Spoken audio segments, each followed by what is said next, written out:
Oui, bon, allez. Il est là, Iliès ou pas? Allez, on passe aux choses sérieuses. Ah, ça là, ça c'est ça. À quoi sert l'art? Ça là, ça c'est du lourd ça. Et si, non, vous allez rester et on va en parler tous ensemble. Vous avez pas le choix. Je suis trop chaud. À quoi sert l'art? Mais t'es chaud ou pas? Je suis chaud. Oh, je suis trop heureuse. On va vivre le vrai plaisir. Mais en plus là, je suis pas toute seule. Il y a Iliès, on va pouvoir faire 30 000 tunnels sur les. Oh, je suis trop heureuse. Oh, let's go. En plus, Stigler, il est en noir et blanc, il a encore plein de cheveux, il va être insupportable. Let's go. Mais les gens, attendez, ils savent même pas c'est qui. Mais si, je leur en parle tous les 4 matins en ce moment. Ouais, ok. Bah, Bernard Stiegler, attends. YouTube, en fait, Bernard Salut, Stiegler, YouTube. c'est un mec qui est... Ouais. En gros, Bernard Stiegler, c'est un mec... attends. Oh, trop pas bien les mecs, déjà, cancel. Je crois qu'il vient d'un quartier, mais quel quartier déjà? Il vient, je sais plus de quel quartier, mais je sais qu'il a été, il a élevé des brebis. Il est né à Villebon-sur-Yvette, certes, mais il a grandi à Sarcelles, voilà, il a grandi à Sarcelles. Il commence ses études qu'il n'achèvera pas d'assistant réalisateur au Conservatoire libre du cinéma français. Après, il fait des études, mais il les finit pas, etc.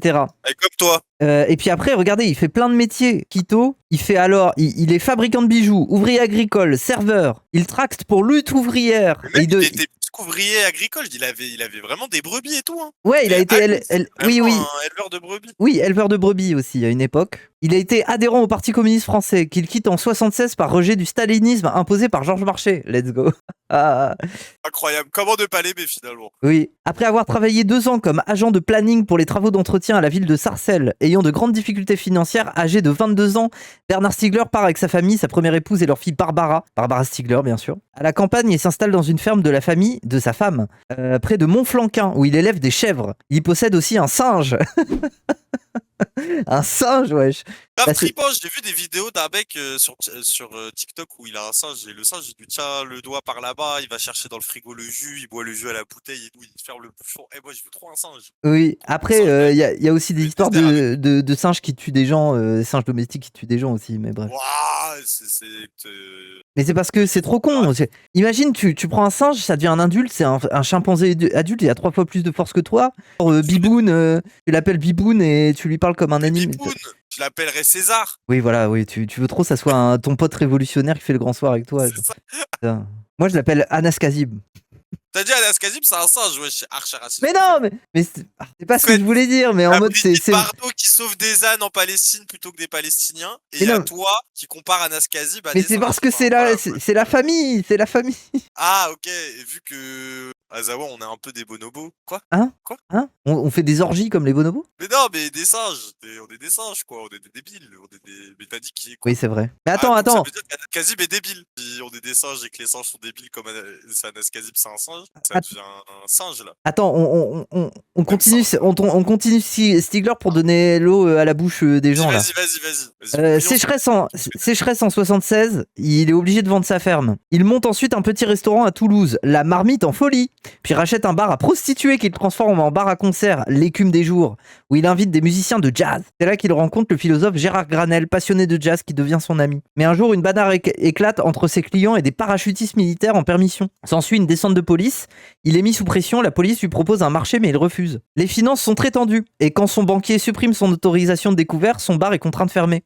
Il décide alors, pour subvenir à ses besoins, de braquer sa propre agence bancaire. Incroyable, je suis désolé, c'est incroyable. Là, apparemment, t'avais beaucoup d'étudiants qui étaient dans le bar, mais pas que. Bon, ça restait quand même un bar où les étudiants ils venaient s'encanailler, quoi, et les profs et tout. À l'époque, le jazz, il y a des canailles dans le jazz. Hein. Bah, t'as les héroïnomanes, donc t'as des dealos, j'imagine. Ouais, ça. Et puis c'est un ancien bar à prostituer, donc il y a un fonds de commerce, il y a des clients. Ils reviennent, les clients. C'est pas de ta faute, c'est le fonds de commerce. Il est fait comme ça, ma bonne dame. Je l'ai pas choisi, le fonds de commerce. Donc... Moi, mon daron clown, là, quand il était jeune, il habitait en squat, il faisait les 400 coups et il traînait avec sa bande de potes et il faisait peur aux gens. Et c'était un groupe de. C'était surtout des malgaches et il faisait du jazz. Et lui, il était batteur. Et voilà, quoi, c'était ça la vie. Hein. Les ripoux de l'époque. Les jazzmen. Oui, c'est vrai, c'est canaille. Oui. Suivront 3 autres attaques à main armée, dont la dernière, en juin 78, se conclut sur son arrestation en flagrant délit. En fait, ça me fait rire, je l'imagine avec un collant sur la tête comme ça, genre arrêtez-vous. C'est drôle. Il est condamné à 8 ans de réclusion criminelle et sera libéré au bout de 5 ans. Il avouera, j'aurais pu prendre pour 15, mais j'avais un très bon baveux. Entre 78 et 83, il est incarcéré à la prison Saint-Michel de Toulouse, puis au centre de détention de Muret. En prison, il côtoie les membres d'Action Directe et de l'ETA. Aïe aïe aïe, pardon. Hein. Cependant, il refuse de plaider l'action politique que son avocat lui conseillait et choisit de relever du droit commun. Et après, il dit dans une interview, il dit « J'ai toujours été contre l'action-violence, je n'y crois pas du tout. Elle bénéficie toujours au fascisme et à l'extrême droite. La gauche perd toujours lorsqu'elle pratique la violence, jusqu'à aboutir au stalinisme. » Oui. Ok Mélenchon. Bon, il a pas dit des trucs intelligents, mais toi, tu veux faire exploser des bâtiments, ça suffit, Diaz. Mais non, mais après, je trouve qu'il a raison, c'est un peu con de plaider l'action politique à un braquage de banque. Alors même que les mecs d'Action Directe, ils ont dû attendre 80 avant de sortir, alors que lui, il a fait que 5 ans. Enfin, il a pris sa peine en combien? En quelle année? Ouais. En 78. Ouais, il aurait peut-être pu sortir un peu plus tôt, mais c'était pas sûr, quoi. C'était pas sûr. Bah normalement, il faisait 8 ans, il est sorti au bout de 5 ans. Ouais. Oui, non, mais parce que les mecs de Action Directe, ils ont été graciés par Mitterrand en 80, parce que Mitterrand était tellement flippé que l'extrême gauche, il dit bon, je suis obligé de leur donner un peu des trucs qu'ils veulent, parce que sinon, ils vont vraiment me faire chier dans la rue. Genre, oui, et en fait, quand on lui a conseillé l'action politique, c'est en mode, bah t'étais un gauchiste, t'as braqué une banque pour ça, c'est ça en fait. Il aurait pu sortir en 81 du coup. Oui, c'est ça. Il met à profit ses années de prison pour étudier la linguistique et la philosophie. Il obtient, au prix d'une grève de la faim et d'un séjour en quartier de haute sécurité, une cellule individuelle qu'il conserve durant tout son emprisonnement. Il suit par correspondance des études de philosophie à l'université Toulouse Le Mirail et reçoit le soutien de Jacques Derrida, ni plus ni moins. Il fait une expérience psychédélique où il écrit un texte qu'il montre à Gérard Granel, qui lui répond « Ça va être votre philosophie ». Œuvrant comme écrivain public, il prend goût à l'enseignement et aide des détenus à préparer le bac. Plus tard, dans un essai publié en 2003, intitulé Passer à l'acte, il évoque cette incarcération provoquée par un passage à l'acte. La véritable ascèse qu'il s'est imposée pour sa formation philosophique qu'il nomme son devenir philosophe en acte.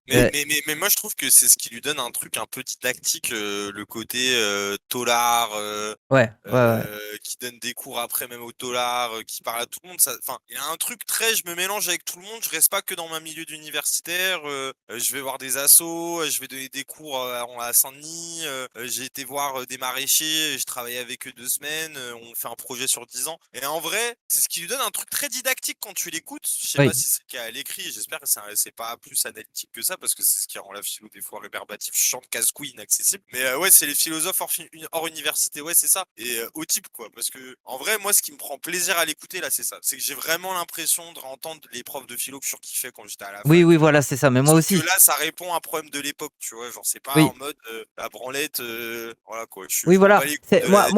Moi, je pars pas du principe que c'est le philosophe qui va vraiment m'aider. En fait, je trouve que c'est surtout un excellent prof de philosophie et très actuel et qui arrive à articuler avec beaucoup d'autres disciplines et c'est pour ça qu'il est excellent. Mais par contre, je pense que dans le champ de la philosophie, non, c'est pas un mec qui va laisser des traces et opérer, comme il dit, des conversions de fou. Il a été chercher des trucs un peu précis du côté de Simondon, mais c'est pas des trucs qui vont marquer l'époque, tu vois. Par contre, il a laissé derrière lui en héritage énormément de conférences, de cours et tout.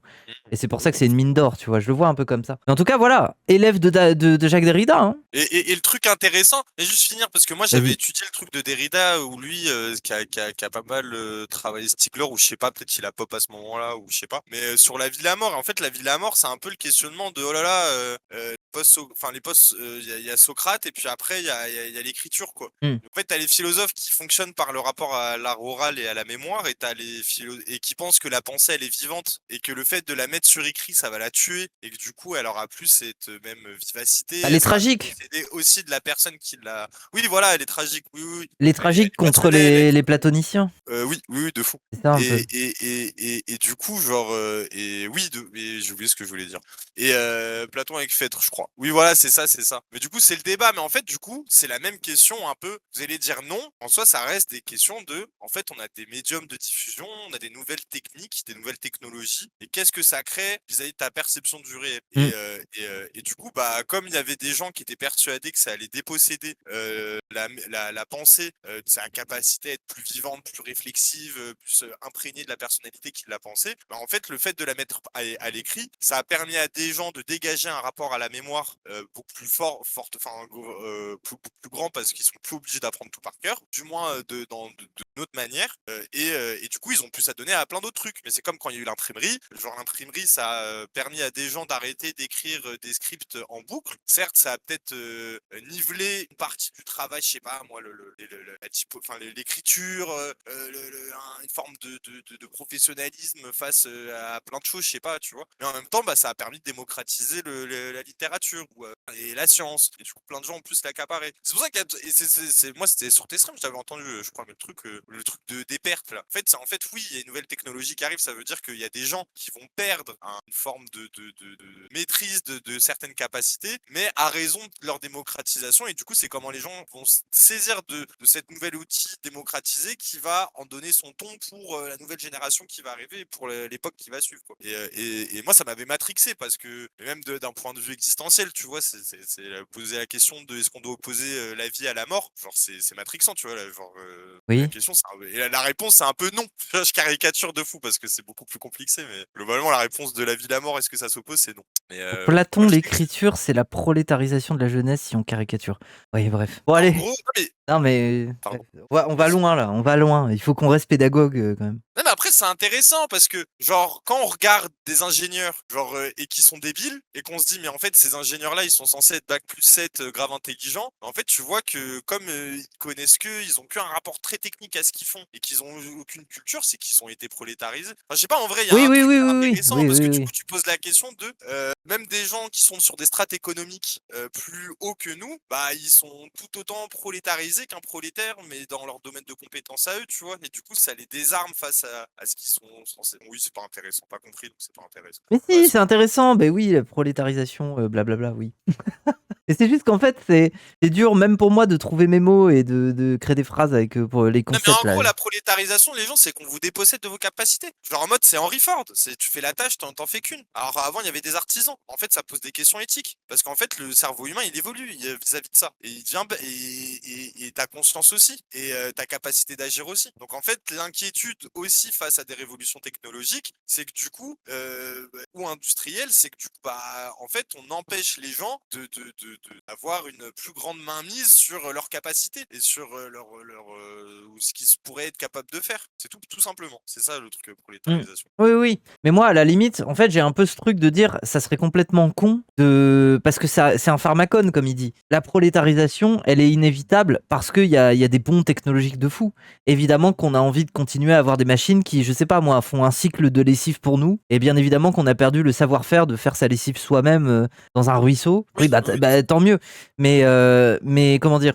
Après, je pense que c'est une question qui se pose plus au niveau de l'enseignement. Ça veut dire, par exemple, est-ce que dans des écoles, par exemple agricoles, on ne doit pas, la première ou la deuxième année, revenir à des techniques rudimentaires, d'abord en premier lieu, et penser l'évolution d'un élève vers des technologies à partir de, tu sais, des outils de base. Ça veut dire tu vas d'abord, en fait, tu vas lui expliquer comment utiliser une houe, et ça restera. Et après, tu lui fais utiliser des engins agricoles, mais au moins qu'il ait la conscience et la mémoire de ce qu'est la houe, tu vois. Moi, je vois un peu le truc comme ça. Je pense que ça pourrait être intéressant. C'est ça qui pourrait être aussi intéressant. Pareil pour les artistes. Moi, je suis pas contre le fait que dans des écoles d'art, on leur apprend à faire des prompts IA. Mais c'est bien de leur apprendre à peindre et à dessiner avant. Je veux dire. Voilà, je le vois un peu comme ça. C'est surtout au niveau de la formation, en fait, que voilà. Mais dans l'usage quotidien des gens, en fait, il y a des tas de choses sur lesquelles la prolétarisation, en quelque sorte, le fait d'avoir perdu un savoir-faire pour une automatisation de celui-ci, bah tant mieux, t'avoues, tant mieux.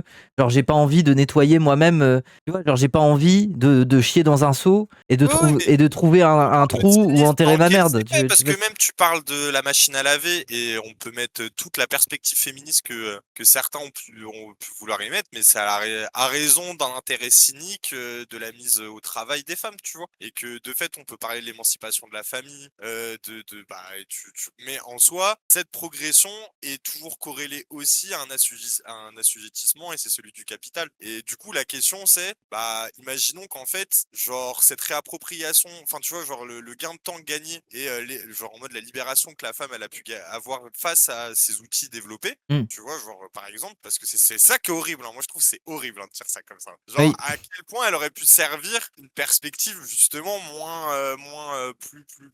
genre, tu sais, dans un féminisme plus émancipateur, mais même vis-à-vis de tous les gens assujettis et tous les gens aliénés. Bon, allez, on lance Stigler, t'es chaud? Dis, let's go. Vas-y. Bon, allez, les gens, maintenant qu'on a fait un peu la genèse de vous avez vu qui est Stigler, sa vie, son histoire, son œuvre, dans les grandes lignes, c'est pour ça que le mec est un peu particulier. Là, il est prime, jeunesse, il a encore des cheveux sur le caillou, l'image est en noir et blanc, sa bande, et il va nous parler d'art et de à quoi sert l'art. Aujourd'hui, au début du 21e siècle, il y a des gens, y compris des artistes, qui disent que l'art n'est plus la question. Moi, je suis désolé, on est pile dans le sujet avec l'IA. Hein. Même s'il n'y avait pas d'IA à son époque, bon. Il y avait déjà l'IA à l'époque, sauf que c'était beaucoup plus secret industriellement, tu vois. Mais si. Arrête. Mais en 2015, 2010... Ça, c'est la fin des années 90, ça. Déjà à y réfléchir, à y penser. C'est janvier 2003. Et même en 87, lui, il était déjà à réfléchir justement à ce que le rapport des bases de données, ça va donner dans le futur. C'était un peu anticipateur, mais si. Enfin, après, c'est caricatural de dire c'est ChatGPT d'aujourd'hui, mais ça pose les prédicats des questions qu'on se pose aujourd'hui, quoi. Je sais pas comment dire. Enfin, les premières questions, tu vois, genre, ça passe les bases des questions qu'on se pose aujourd'hui, on va dire. Joseph Beuys, par exemple, a écrit un livre dont le titre est « Par la présente, je n'appartiens plus à l'art ». L'art est apparu dans son concept très récemment. Le concept d'art est un concept extrêmement récent. C'est bien de le rappeler. Quand je dis extrêmement récent, je dis au regard de la longue histoire de ce que nous appelons l'histoire de l'art, que nous faisons commencer à Lascaux, mais dont on pourrait, en tant qu'archéologue ou anthropologue, dire ça commence même avant, vraisemblablement. On a des traces que de Lascaux, mais ça commence peut-être à l'époque de Néandertal, c'est-à-dire il y a d'autres. Les cupules, maintenant ça remonte un peu plus loin. Lascaux, c'est le côté un peu bandeur, histoire de l'art. Mais la vérité, c'est que ça commence avec les cupules, quoi. Voilà, les cupules. Voilà, je lâche la ref. Pour ceux qui l'ont, vous l'avez. Cupules préhistoriques. En fait, les cupules, c'est les premières formes de gestes... En fait, les plus anciennes traces qu'on a où l'humain utilise un outil pour faire des trucs sur une surface, c'est qu'il faisait juste des trous comme ça. C'est pas plus compliqué que ça. Les premières roches gravées, c'est juste des trous dedans. En fait, ils faisaient juste des trous comme ça, quoi. C'est-à-dire que nos ancêtres, les singes, qui faisaient même pas des peintures, ils faisaient juste des trous. Mais après, qu'est-ce que voulaient dire ces trous? Et en fait, ce qui est intéressant dans la question des cupules, c'est que même s'ils font des trous, il y a un sens artistique. Les trous sont éloignés d'une certaine manière. Des fois, ils forment un cercle. Tu vois, c'est ça qui est... En fait, pour moi, ça remonte jusqu'aux cupules, quoi. C'est ça un peu le truc. Ils faisaient des trous. Il en a fait une chanson. Ah oui, des petits trous, encore des petits trous. Bah oui, j'ai y pensé à ses ancêtres les singes. Je pense. Et voilà, ça ressemblait à ça, quoi. C'est des morceaux de roche avec des trous comme ça, ni plus ni moins. Et ça, c'est les premières traces je sais pas comment dire, de sculpture, en fait. Moi, je connais des traces de cul qui puent. Je peux te dire que t'as pas envie de les voir. Oh, n'importe quoi. N'importe quoi. Ah, Ilias, tu me régales. Ah, t'inquiète. Bref, je voulais bander sur... T'inquiète, c'est intéressant. Mais oui, c'est intéressant, je sais. Et pour moi, si ça commence aux cupules, en fait, du coup, la question de l'art, elle est plus complexe. Parce que, oui, quand t'as des animaux qui sont pas à la peinture dans les grottes de Lascaux, c'est facile de se dire c'est de l'art. Mais est-ce que les cupules sont de l'art? Est-ce que le simple fait d'avoir une espèce de conscience esthétique ou un feeling de je vais faire un trou, mais je vais les espacer de la même manière comme un motif, bah, en fait, en soi, c'est déjà un rapport esthétique, tu vois. Alors que c'est juste un singe qui faisait comme ça avec des trous, mais il les espaçait d'une certaine manière. Et parfois, il créait des formes, tu vois. Moi, en tant que singe, je dis pareil à mes colocs quand ils voient que ma chambre elle est en bordel, je dis mais c'est de l'art. Attention, Jeanne est dans le chat. Hein. Je ne transforme pas mon environnement. Les oiseaux, ils font de l'art. Bah non, mais après, est-ce qu'il y a d'autres formes de vie qui laissent des marques avec un sens esthétique? Je sais pas. Hein. Est-ce que... Ouais, mais des fois, il y a un sens esthétique qui se dégage d'un sens fonctionnel, mais est-ce qu'il y a des choses qui sont purement esthétiques? Nous appelons, ça, l'histoire de l'art. Skira, le grand éditeur de livres d'art, a fait avec Georges Bataille un livre sur Lascaux, en disant, voilà, la naissance de l'art, c'est le titre du livre, la naissance de l'art. Mais en réalité, le concept même d'art, posé en tant que tel, comme une question, comme quelque chose qu'il va falloir interroger, ayant son autonomie, c'est un concept extrêmement récent. Oui. On peut dire qu'en gros, il s'établit vraiment au XIXe siècle. On va m'objecter que Diderot écrit des salons, etc. Certes, la peinture. Mais ça veut dire quoi? Ça veut dire qu'il arrive avec genre l'apparition de la photographie, les impressionnistes, des trucs comme ça, c'est ça? De quoi? Pardon, c'est quoi la question? La question de l'art en tant que tel, quoi. Hein? La question du médium, d'être à côté du médium, dans le médium, de l'académisme et de le non-académisme. En fait, ça arrive un peu avec ces débats-là. La question de l'art en tant que tel. Intellectuel. La question de l'art intellectuel, genre. C'est quoi l'art intellectuel? C'est ça, c'est des questions de sens esthétique, tu vois, C'est-à-dire? philosophique. Juste la question, c'est pas juste est-ce que c'est beau ou pas, c'est la question de intellectuellement qu'est-ce que je ressens. Ok. J'imagine que c'est ça qu'il appelle l'art très récent du 19e siècle. Voilà, je sais pas. Mais l'art comme une question, de savoir qu'est-ce que l'art, quelle est son unité, qu'est-ce que c'est qu'être un artiste, qu'est-ce qu'une œuvre d'art par rapport à une œuvre d'artisanat, par exemple, ou une manufacturielle. C'est extrêmement récent. Et des gens pensent... Je lis ça, mais je sais pas lire, moi. Ils vont croire que c'est de moi. Moi, je fais semblant. Oh non, c'est encore Jeanne. Elle fait quoi, Jeanne, là? J'ai écrit ça en chiant ce matin, en pleurant. Si en revanche, on considère l'art comme une sorte de luxe magnifique destiné aux musées et aux expositions ou à l'ornement d'une... Les tout premiers débuts de l'art sont aussi mystérieux que ceux du langage. Si l'on admet que l'art consiste à bâtir des temples et des maisons, à faire des tableaux et des sculptures ou à tisser d'après un motif ornemental, il n'est pas de peuple qui n'ait élaboré quelques formes d'art. Si en revanche, on considère l'art comme une sorte de luxe magnifique destiné aux musées et aux expositions ou à l'ornement d'une pièce d'apparat, nous devons nous rendre compte que l'usage du mot est tout à fait récent et que nombre des plus grands bâtisseurs, peintres et sculpteurs du passé n'y ont jamais songé. Elle est partie après, genre en mode drop de mic. Après. C'est Jeanne qui a écrit ça aux toilettes, là? C'est ça. Attends, en faisant caca, elle a écrit ça. Ouais, elle écrit. C'est Gombrich qui dit ça. C'est Gombrich. Je sais qu'il est critiqué, mais au moins ça donne des bases sur ce qu'est en train de dire Stigler. Stigler, il y a des choses qu'il ait regardé Gombrich quand même. Elle a dit Stigler, il a regardé Gondrich, donc c'est sûr qu'il s'inspire un peu de ça. Juliette Gondrich? Il y a en fait considéré que l'art, comme elle a dit Moufette, que ça naît d'une certaine manière, qu'on parle de pièces d'apparat, enfin cette idée-là, elle naît au 19e siècle, même si par exemple dès l'Antiquité, il y a cette idée d'artistes qui vont commencer à signer leur peau ou leur peinture, etc. Merci Jeanne. Merci Jeanne. Elle a raison, je crois. Elle a dit t'as raison. Ouais, on remet. Extrêmement récent. Et des gens pensent, je dirais pas que je le pense, je dirais pas que je pense le contraire. Moi, je ne sais pas très bien ce que je pense là-dessus. Mais des gens pensent que c'est complètement dépassé de se poser le problème de l'art.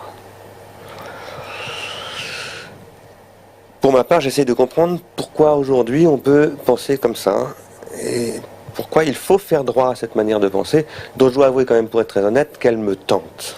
La pensée de dire que l'art, c'est plus la question aujourd'hui, c'est ça? Je tends quand même à penser que le nom même d'art est devenu un cache-misère pour éviter de penser les vraies questions esthétiques.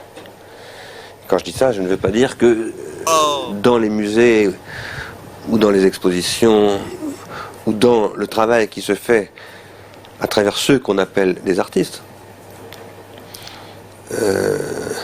il n'y aurait pas de questions esthétiques. Je pense que c'est là que sont les grandes questions esthétiques. Mais je pense qu'elles sont aussi ailleurs, et qu'elles sont aussi ailleurs pour une raison qui n'a pas encore été véritablement bien méditée, travaillée, projetée, explorée et exposée par les artistes eux-mêmes au cours du XXe siècle, ni même à ma connaissance en ce début du XXIe siècle. Non mais est-ce qu'il dit que moi j'aime bien jouer le débile pour le chat.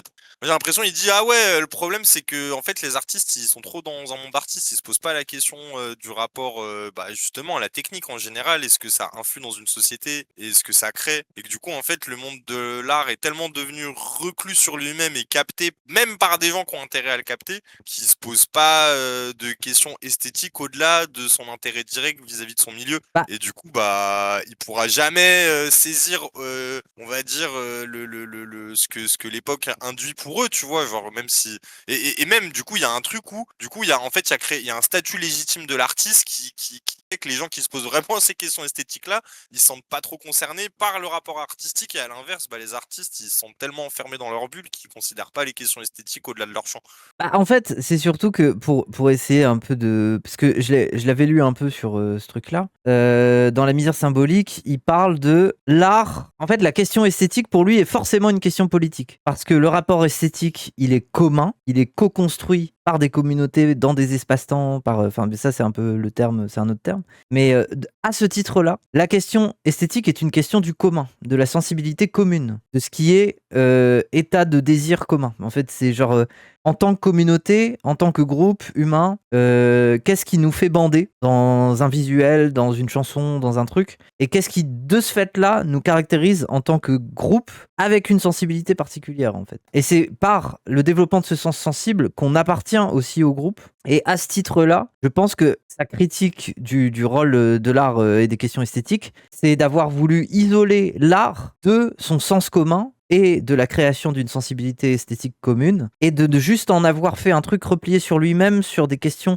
théoriques ou sur une espèce de gymnastique de comment je détourne mon médium, de machin, de trucs et tout. Ok, pourquoi pas. Mais du coup, c'est un peu... En fait, c'est devenu une question où... C'est très élitiste. En fait, c'est ça l'art contemporain. C'est que c'est une boucle intellectuelle élitiste très auto-alimentée et très restreinte. Et qui, du coup, en termes de sensibilité collective, renvoie plutôt à un mépris de classe, renvoie plutôt à une fracture de classe, qu'à la constitution d'une esthétique commune, d'un sens sensible commun. Et ça, c'est de fait à cause de sa captation, parce que en soi, faire de l'art contemporain, c'est pas mal. C'est aussi parce que, on va dire, il y a une définition par, je sais pas, c'est un milieu, quoi, je sais pas comment dire.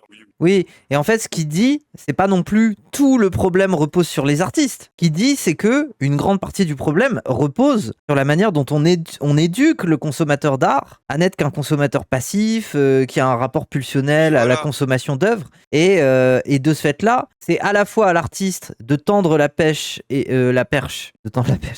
de créer des dispositifs qui permettent de créer des figures de l'amateur. Parce qu'en fait, lui, il oppose la figure du consommateur à celle de l'amateur. L'amateur, c'est quoi ? L'amateur, c'est, par exemple, vous, je sais pas moi, vous allez au musée pour voir des peintures, et peut-être que dans votre vie, vous avez peint, 1 ou 2 ans, vous avez essayé un petit peu de peindre, vous étiez à l'école, mais vous avez du coup un certain amateurisme d'art. Vous n'êtes pas un expert, vous n'êtes pas très bon, mais vous savez ce que c'est que d'avoir un pinceau entre les mains et de recouvrir une toile. Et les questions que ça pose, en termes de technique, en termes de projection, de comment je fais mon truc. Et en fait, rien que ces clés-là, les avoir quand on consomme ensuite des peintures, ça change complètement le rapport à un simple consommateur. Tu vois, je sais pas moi, un touriste américain qu'on envoie dans le musée Picasso et qui regarde juste ça en se disant « Ah waouh, je l'ai vu sur Wikipédia, là je la vois en vrai. » Voilà, c'est ça. C'est que en fait, lui, Figler, il va dire la clé pour recréer cette sensibilité commune, c'est de redévelopper des statuts d'amateurs et donc des modes de transmission d'art qui sont beaucoup plus collaboratifs, où on peut inviter les gens à pratiquer et beaucoup plus largement éduquer la sensibilité des gens au travers d'une certaine pratique. Après, il ne s'agit pas d'en faire des génies, il ne s'agit pas que tout le monde puisse faire du Picasso pour aimer Picasso, mais que tout le monde ait quelques clés pour comprendre comment Picasso est arrivé à faire du Picasso. En fait, c'est ça. Je pense que c'est comme ça qu'il le défend. Et c'est pour ça que lui, j'ai l'impression que quand il parle des artistes qui abandonnent la question esthétique, c'est vu que c'est un sens commun, vu que c'est une sensibilité commune qui se construit et qui crée du commun, quand l'artiste se retranche dans une boucle intellectuelle propre à lui-même et une toute petite élite, et qu'il baigne là-dedans aussi parce que matériellement c'est supporté par une industrie et surtout un milieu très bourgeois, qui n'a que ça à faire que d'alimenter cette boucle et être dedans, du coup en fait il est replié sur lui-même et il ne crée pas de sens esthétique, il ne crée qu'un sentiment de rupture. Voilà, je préchote, j'imagine, c'est un peu ça. Mais ça, c'est ce qu'il dit dans La misère symbolique. Peut-être qu'à un moment il évolue sur la question, peut-être que ça c'était avant La misère symbolique, je sais plus. Mais en tout cas, je dis quoi. La condition pour qu'un ménage ou un individu ou un groupe de gens adopte, je sais pas moi, une marque de cigarette, un nouvel objet technique comme le téléphone portable ou l'agenda électronique, une paire de bas d'un nouveau genre, ou quoi que ce soit d'autre, des chaussures avec une petite marque, qui est par exemple celle de Nike. La condition de ça, c'est de esthétiquement faire se répandre le produit, et donc c'est de franchir des barrières esthétiques. Ça, c'est une nouveauté absolument considérable dans l'histoire de l'humanité. Et c'est pour ça, attendez, parce que je connais un peu son développement. Quand il parle de ça, généralement, il parle de Freud, l'invention de l'inconscient, et il parle souvent du fait que le frère de Freud a inventé tout un tas de techniques marketing qui ont été reprises et qui vont juste caractériser le 20e siècle et la nouvelle manière de faire de la culture industrielle. Et donc, voilà. Et là où il a raison, et en fait, pourquoi je dis ça? C'est pour le neveu de Freud, c'est pas le frère. Pourquoi c'est important de comprendre ça? Parce que c'est là qu'on a les prémices de ce qu'on appelle l'économie libidinale, concept qu'ont du mal à comprendre et à développer Paduring et Position Revue, Les notamment. cocos, En fait, disons-le, moi je le dis, mais non, mais dans le sens où c'est hyper pas peur. important dans l'évolution de l'industrie culturelle, qui est littéralement le support de l'industrie tout court, hein, parce que quand tu crées des bagnoles, si t'as pas la pub et si t'as pas l'esthétique qui te permet de créer le désir de la bagnole au travers des médiums de la télé, la radio ou je sais pas quoi, ou même de la voir en vrai en tant qu'objet, tu vois, en tant qu'objet manufacturé avec certaines courbes, certaines couleurs et tout ça, tu n'as pas cette compréhension de voir que ces deux choses, le rapport esthétique et donc libidinal et le rapport industriel, sont hyper liés à partir du XXe siècle, et que tu te contentes juste d'avoir des analyses en mode oui, la production, les besoins, nanana. Si tu ne vas pas un peu faire de psychanalyse pour comprendre ça, t'es un peu dans la merde en fait. Tu vas te contenter de déployer un marxisme de Marx de son époque.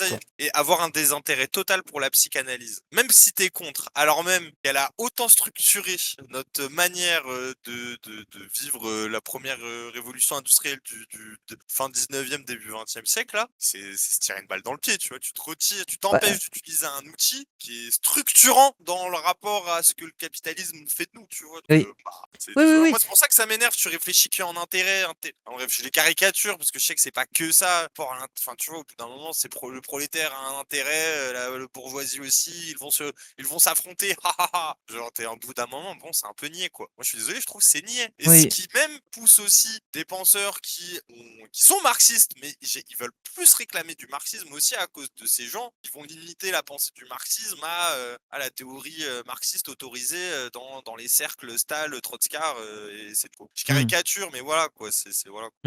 Ah oui, mais en fait, il y a quelqu'un qui force un peu là, 512 Sino, qui dit il compense par la dictature. J'irai pas jusque là, mais en tout cas, parfois leur absence de compréhension du sens esthétique, et qui revient à la question tout simple de comment rendre la gauche sexy ou comment rendre le marxisme sexy, leur mécompréhension de l'importance de ça, parce que c'est pas juste une manière de dire il faut rendre ça sexy, c'est une manière de dire dans la guerre culturelle, dans la bataille culturelle, tout est affaire de rendre sexy les choses ou pas, de créer des agencements de désirabilité ou pas, et de pouvoir court-circuiter les désirs, les besoins, les projections, et placer quelque chose sur le chemin, que ça soit un produit, que ça soit une idée, que ça soit un mouvement politique ou quoi que ce soit, s'inscrire dans ce flux de désirabilité, c'est ce qu'on peut faire aujourd'hui, tu vois, c'est une partie de la solution. Et en fait, vu qu'ils n'ont effectivement pas tant que ça de réflexion sur cet objectif, quand ça ne passe pas et que le flux de désirabilité ne va pas dans leur sens, ils ont tendance à opter pour un imaginaire autoritaire. Ça veut dire qu'ils se disent, tout le monde ne comprendra pas ce qu'on cherche à faire,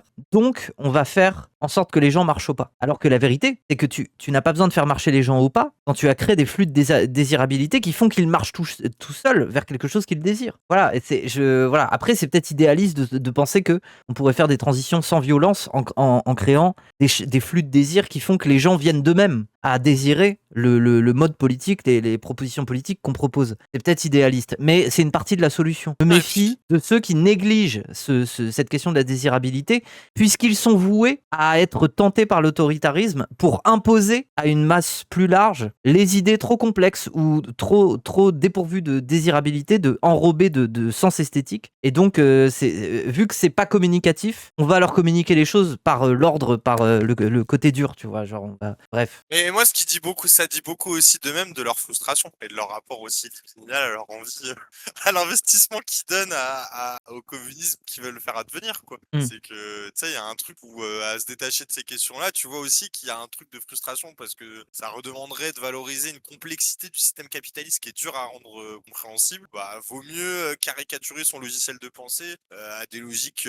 court, moyen termistes plutôt que justement de le dévoiler dans son entièreté pour que tout puisse se l'approprier. Moi, c'est là aussi, je vois même dans la dimension du savoir, une forme d'instrumentalisation un peu du pouvoir. C'est caricatural ce que je dis, c'est pas ce mot de con, mais c'est un peu vrai les gens. Hein. Moi, en plus, des fois aussi, je dis pas qu'ils en ont conscience, hein. Je dis pas qu'ils font exprès, c'est vraiment des oppositions théoriques. Parce que jusqu'au 19e siècle, la sphère que j'appellerais plus largement qu'esthétique, symbolique, mais dont l'esthétique est une dimension de base. Jusqu'au 19e siècle à peu près, disons jusqu'au début du 19e siècle, c'est la sphère de ce qu'on appelle les clercs.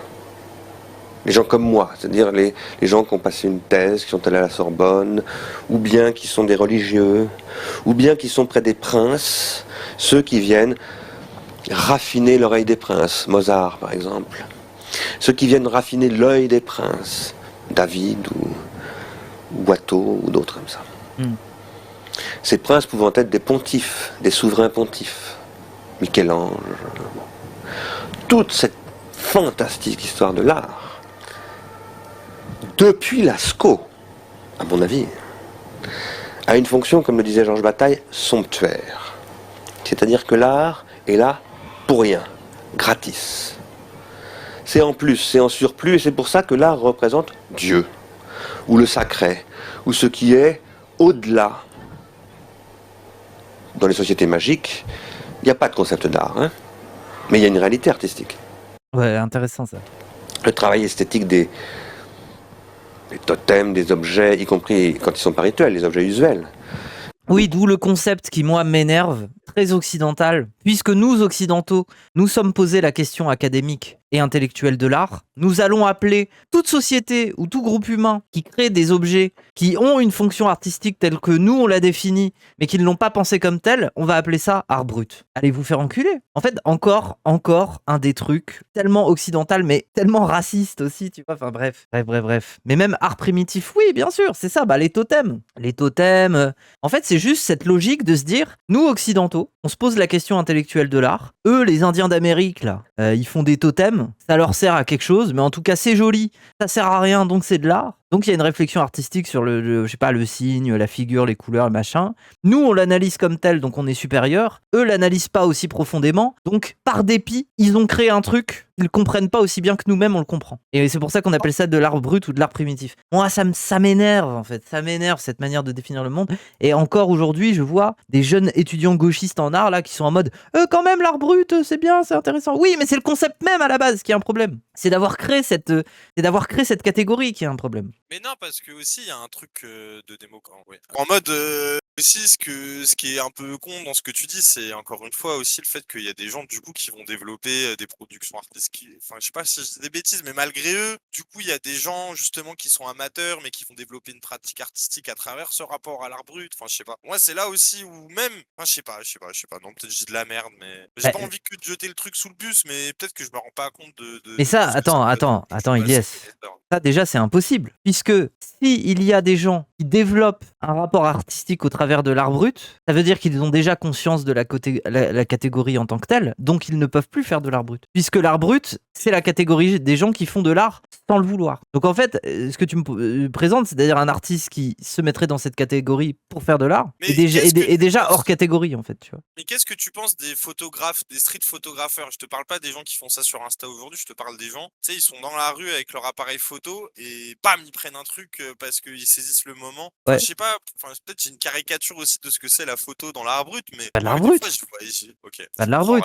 Non, l'art brut, en soi, l'art brut, par rapport à la photographie, je te prends l'exemple, c'est comme si j'allais dans une prison, je filais un appareil photo à un prisonnier, il l'a pas spécialement demandé, peut-être qu'il a même pas prévu de l'utiliser, juste il a eu un appareil photo, et en fait je reviens 2 ans plus tard, et le mec m'a fait 200 photographies, où des fois il a photographié ses pieds les 2 tiers du temps, tu vois. Peu importe, mais il a utilisé l'appareil photo. Et peut-être que dans ce qu'il a créé, dans les clichés qu'il a pris, il y a une analyse artistique que nous, on peut faire. Mais en fait, ça, si on appelle ça de l'art brut, c'est qu'on part du principe que lui l'a fait sans le savoir. C'est-à-dire qu'il l'a fait sans avoir de sens esthétique propre, sans se placer dans l'histoire de l'art, sans avoir ce type de réflexion. Il a juste utilisé l'appareil pour faire des photos. Et c'est à nous, qui sommes pour le coup connaisseurs et non pas lui, de l'histoire de l'art et de ce que ce cliché peut représenter, comment il peut être analysé. Et c'est pour ça qu'on l'appelle art brut. Donc, voilà, c'est ce dispositif-là, en fait, de rationalisation de ce qu'est l'art brut. Et moi, ça m'emmerde, en fait. Ça m'emmerde parce que c'est une prémisse qui part du principe que le prisonnier en question n'a aucun rapport artistique. C'est pas parce que le mec ne connaît pas l'histoire de l'art, qu'il a pas des intuitions. C'est qu'il a pas des... C'est ça qui m'emmerde, en fait. Voilà. Oui, c'est le profane en fait, c'est le rapport du profane et de celui qui sait. En fait, c'est voilà, ultra méprisant comme vision de l'art. Bah, ça fait partie de notre côté très occidentalo-centré, quoi. Genre de notre culture, de notre côté universaliste et supérieur, en fait. Pour moi, c'est une extension de ça, mais dans le champ de l'art, en fait. Voilà. Qui sont surchargés. Bon, allez, je remets. Thème des objets, y compris quand ils sont pas rituels, les objets usuels, qui sont surchargés, tous ces objets de symbolique, renvoient à quelque chose qui est bien au-delà de ce à quoi est destiné l'objet. Mettons un harpon qui sert à chasser les phoques, chez les... Ah non, faut pas, Brigitte Bardot, elle a dit faut pas. Faut pas, je parle trop fort. Il est tout ciselé. Pourquoi il est ciselé? À quoi ça sert pour attraper un phoque? À rien. Mais le facteur de harpon, il passe peut-être plus de temps à ciseler le manche qu'à fabriquer la lame. C'est vrai. Parce qu'il faut que son geste ait un sens. Et que ce geste ne peut avoir un sens pour lui qu'à la condition de donner au phoque qu'il va tuer quelque chose de somptuaire. Un temps de travail pour rien. Oui, ça c'est trop intéressant, putain, mec. Bref, voilà, c'est une vraie question artistique. Pourquoi le mec fabrique un harpon et passe plus de temps à ciseler le manche qu'à faire le harpon en tant qu'objet technique? Pourquoi? Parce qu'il y a dans le rapport à la chasse quelque chose de sacré, tu vois, déjà qui se transmet de génération en génération, mais surtout un respect de la bête, un respect du milieu, de l'environnement, et le geste est lui-même accompagné de l'esthétique même, en fait. Le geste devient esthétique communautaire, esthétique de transmission, esthétique de rituel de chasse, et il est habillé pour... et en fait, on respecte d'autant plus la bête qu'on ne la tue pas juste avec un outil qui est fait pour la tuer. On la tue avec un outil précieux. Et la préciosité de l'outil, elle est liée au fait que c'est le compagnon du chasseur. C'est son compagnon, le harpon, son compagnon de chasse. Et pour ça, il faut qu'il ait un rapport affectif. En fait, vu qu'il a un rapport affectif à l'objet, il a un rapport à la beauté de l'objet, qui est pas simplement un objet utile, quoi. Et ça, c'est un sens esthétique. T'as pas besoin de connaître l'histoire de l'art. T'as pas besoin de t'inscrire dans l'histoire de l'art pour avoir cette intuition. Et ça, cette intuition, elle est hyper intéressante. Voilà, ça, c'est des vraies questions artistiques. Et comment on en vient, dans n'importe quelle société ou tout ça, à se dire, j'utilise tel objet, j'ai un rapport familier à cet objet, il y a un rapport de transmission dans ma communauté, dans mon groupe humain, à l'usage de cet objet, à une certaine technique et un certain savoir-faire, je dois l'habiller, car c'est mon compagnon, cet objet est mon extension, et je veux que cette extension soit belle, soit caractéristique, soit pas seulement un objet d'usage, mais un bel objet, tu vois. Ça, c'est... Voilà. Pourquoi, dans n'importe quelle société, enfin, je veux dire, il n'y a aucune société où c'est juste des objets de Minecraft, tu vois, où le mec fabrique un arc pour avoir un arc. Ça n'existe pas. J'ai l'impression que dans tous les groupes humains, si on apprend à fabriquer des arcs, à un moment, on va vouloir faire des beaux arcs. On va vouloir faire des arcs complexes, ou avec des inscriptions, avec des trucs. On va vouloir habiller, on va vouloir esthétiser. Un rapport de ce qui est beau, ou de ce qui a du sens, de ce qui fait du sens. C'est pas juste un objet, tu vois. Vu que ça devient une extension de toi et un objet de culture, alors il devient habillé lui-même. Et bref, on va changer de matériaux, oui, voire même créer des objets qui ne fonctionnent pas. C'est comme certaines armures japonaises où tu te dis, il n'y a aucun monde où le mec l'a porté sur le champ de bataille. C'est complètement ritualisé. Et le matériau qui est utilisé ne permet... C'est comme le matcha. Quoi?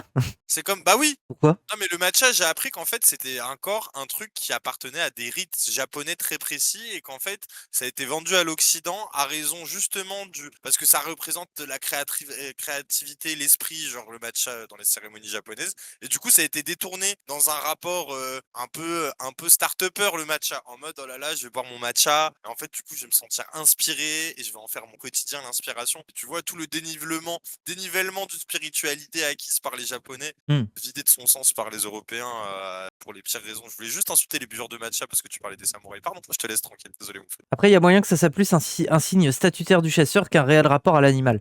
Moi, je pense que c'est les deux qui coexistent. Et c'est pas que les deux. Il doit y avoir encore des dimensions dont on n'a pas parlé. Mais ça dépend de l'objet. Il faut l'analyser. Est-ce que c'est plus un rapport au rapport statutaire ou à l'animal? Je suis sûr qu'il y a des objets, c'est moins à voir avec le rapport statutaire qu'avec le type d'animal chassé avec ce type d'objet. Bref. Ah mais oui, là les gens, voilà pourquoi je voulais qu'on regarde Sigler et que je suis heureuse que Ilyes soit là. Parce que là on creuse. Là, intellectuellement, on se pose les bonnes questions. Voilà pour moi. Parce que cet homme-là, il chasse le phoque, mais il sait que bien au-delà de la graisse du phoque, de la viande du phoque et de la peau du phoque, il y a quelque chose qui est dans le phoque, qui ne se mange pas, avec quoi on ne fait pas de vêtements, avec quoi on ne fait pas d'huile pour se chauffer ou pour s'éclairer, mais qui est lié à lui, qui est de l'ordre de la vie, et qui est de l'ordre de quelque chose qui est incompréhensible, mais qui est magnifique, et qui est le seul truc qui mérite de vivre, qui donne le droit de vivre, y compris à ce phoque, et qui donne le droit au lapon de tuer le phoque pour continuer à vivre en mangeant le phoque. Un chasseur de phoques a une pratique esthétique. Il marque son harpon. Et cette marque, elle est absolument capitale. C'est ça qui lui donne une existence, et pas simplement une subsistance. Un chasseur de phoques, c'est pas du tout un mangeur de phoques. C'est un homme qui existe en relation avec les phoques, mais son souci dans la vie, c'est pas du tout de manger des phoques ou de tuer des phoques, c'est à travers la chasse aux phoques d'exister et de rendre hommage, disons, au monde dans sa modalité à lui. Oui, Bonbon qui dit, voilà, et c'est ça, les marxistes comprennent pas, ça c'est juste de la subsistance, j'en parlais tout à l'heure en live. Tu veux monter en vocal toi aussi? Ah. Non, juste tout à l'heure, j'en parlais en live. Je disais justement, parce que j'ai regardé la vidéo de Pas du Team là sur l'écologie et tout. Ouais. Et à un moment, en gros, ils ont vraiment réduit l'idée de la subsistance en mode c'est un travail dur, etc. Et en fait, ce travail, il est forcément négatif, il est forcément dur, etc. Et en fait, ce que j'essaie d'expliquer, c'est que, et ça, c'est bien, la vidéo de Stigler l'explique bien, c'est vrai que ce rapport à la subsistance, c'est pas juste du travail, c'est un acte de vie, c'est une manière d'être au monde, c'est voilà, une manière de participer, enfin de vivre le monde. Et en fait, c'est pas juste je subsiste, enfin je fais ma subsistance pour me nourrir et ma vie s'arrête là. C'est bien plus complexe que ça. Et du coup, faut faire attention quand on parle de ces sujets de quel type de société on parle, à quelle époque et compagnie. Parce que vraiment, c'est en fait, je disais aussi un peu, c'est un peu une vision presque bourgeoise de penser le travail que dans un rapport utilitariste ou enfin. Tu vois ce que je veux dire, Oui, que bah dans- oui. Bah, c'est que de pour la ça. production. Les marxistes un peu orthodoxes mentaux passent à côté de ça, ouais, c'est ça le problème. Parce Ah, qu'en c'est ce fait, que je disais, du coup, ceux ça qui voudraient, confirme, là. ceux qui voudraient emprunter le terrain de la psychanalyse pour essayer de se poser ces questions sont déjà un peu des post-marxistes à soupçonner, tu vois. Enfin bref. Et après, là aussi, je disais, c'est après attention à l'orientalisme et compagnie, parce que vu que le capitalisme s'est inséré dans quasiment toutes les sociétés maintenant, les sociétés qui vivent vraiment que de subsistance, il y en a plus tant que ça, et est-ce qu'elles sont réellement décorrélées du capitalisme et comment. Bref, là après, il y a encore plein de nuances à avoir, mais. Mais oui, c'est fascinant comme question, oui.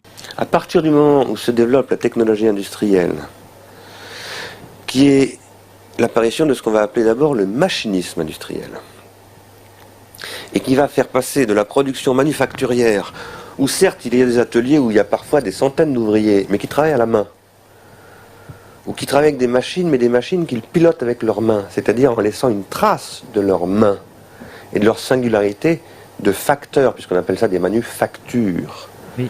Autrement dit, où ils laissent une trace de leur savoir-faire individuel. À partir du moment où on va passer à l'industrie de ce que Marx va appeler l'usine du prolétaire, où là, le prolétaire devient le servant d'une machine, il ne laisse aucune trace de lui-même dans l'objet. Donc ça, vous connaissez, hein, je pense la plupart, l'aliénation à la machine, la perte de savoir-faire, je deviens un écrou dans la grande machine industrielle, la division du travail scientifique qui va venir avec le Fordisme après. Bref, ça, bon. L'objet est devenu un produit d'une machine. On va voir apparaître une désindividuation de l'ouvrier, c'est-à-dire une déqualification esthétique de cet ouvrier, une standardisation de l'objet. Et esthétique, il faut pas. En fait, sortez-vous. Quand il l'évoque comme ça, sortez-vous de la matrice esthétique en tant que consommateur d'une œuvre. Est-ce que je trouve la chose belle ou pas, ou ce genre de questions? J'ai pensé à mon tweet. Le rapport esthétique, oui, bah, quelque part, oui, t'as raison. Mais le rapport esthétique, là, il l'a défini. Il l'a défini à partir du mec qui utilise un harpon, et c'est au travers du geste répété, de son histoire, de sa communauté, de son rapport à l'animal et à la chasse, que le besoin esthétique, que le sens esthétique se développe. En fait, c'est un sens collaboratif. C'est un sens où le mec est actif fait. C'est pas un sens esthétique au sens de est-ce que je trouve un truc beau ou pas. C'est un truc de est-ce que cet objet m'accompagne, comment je l'esthétise, comment je lui donne du sens, comment je crée du sens à travers d'un truc qui est pas forcément utile, mais qui est le besoin de sens en fait, la recherche de sens et la recherche d'empreintes en fait, de traces. Voilà, c'est ça qui veut dire par esthétique. Parce que nous, à notre époque, on a un problème, c'est que très souvent, on est coincé dans notre position de consommateur externe, passif, par rapport à l'analyse, ce qu'on appelle la critique d'art, tu vois, critique de cinéma, machin et tout. Et en fait, lui, il l'entend dans un sens collaboratif, tu vois. Quand il parle en tout cas du travail et de l'esthétique de l'ouvrier, de celui qui fait ouvrage. C'est quelqu'un qui dit dans le chat, c'est quand même un peu bandeur d'artisanat. Et je me pose la question, j'ai pas de réponse claire. Qu'est-ce que tu penserais par exemple des perruques ouvrières? C'est les petits objets produits à l'époque des usines, en gros, où ça faisait des fraiseuses et compagnie, enfin, tu sais, toutes les constructions d'objets particulières. Il y avait des créations d'objets produits par les ouvriers. On appelle ça des perruques ouvrières. Et c'est plein de petits objets qui étaient construits en dehors du temps de travail ou durant même le travail. Et en fait, c'était la réappropriation exactement la réappropriation par les ouvriers des objets, des déchets, des machines pour les transformer en objets. Et moi, comme ça, j'ai plein mais je crois que c'est de mon grand-oncle, un truc comme ça.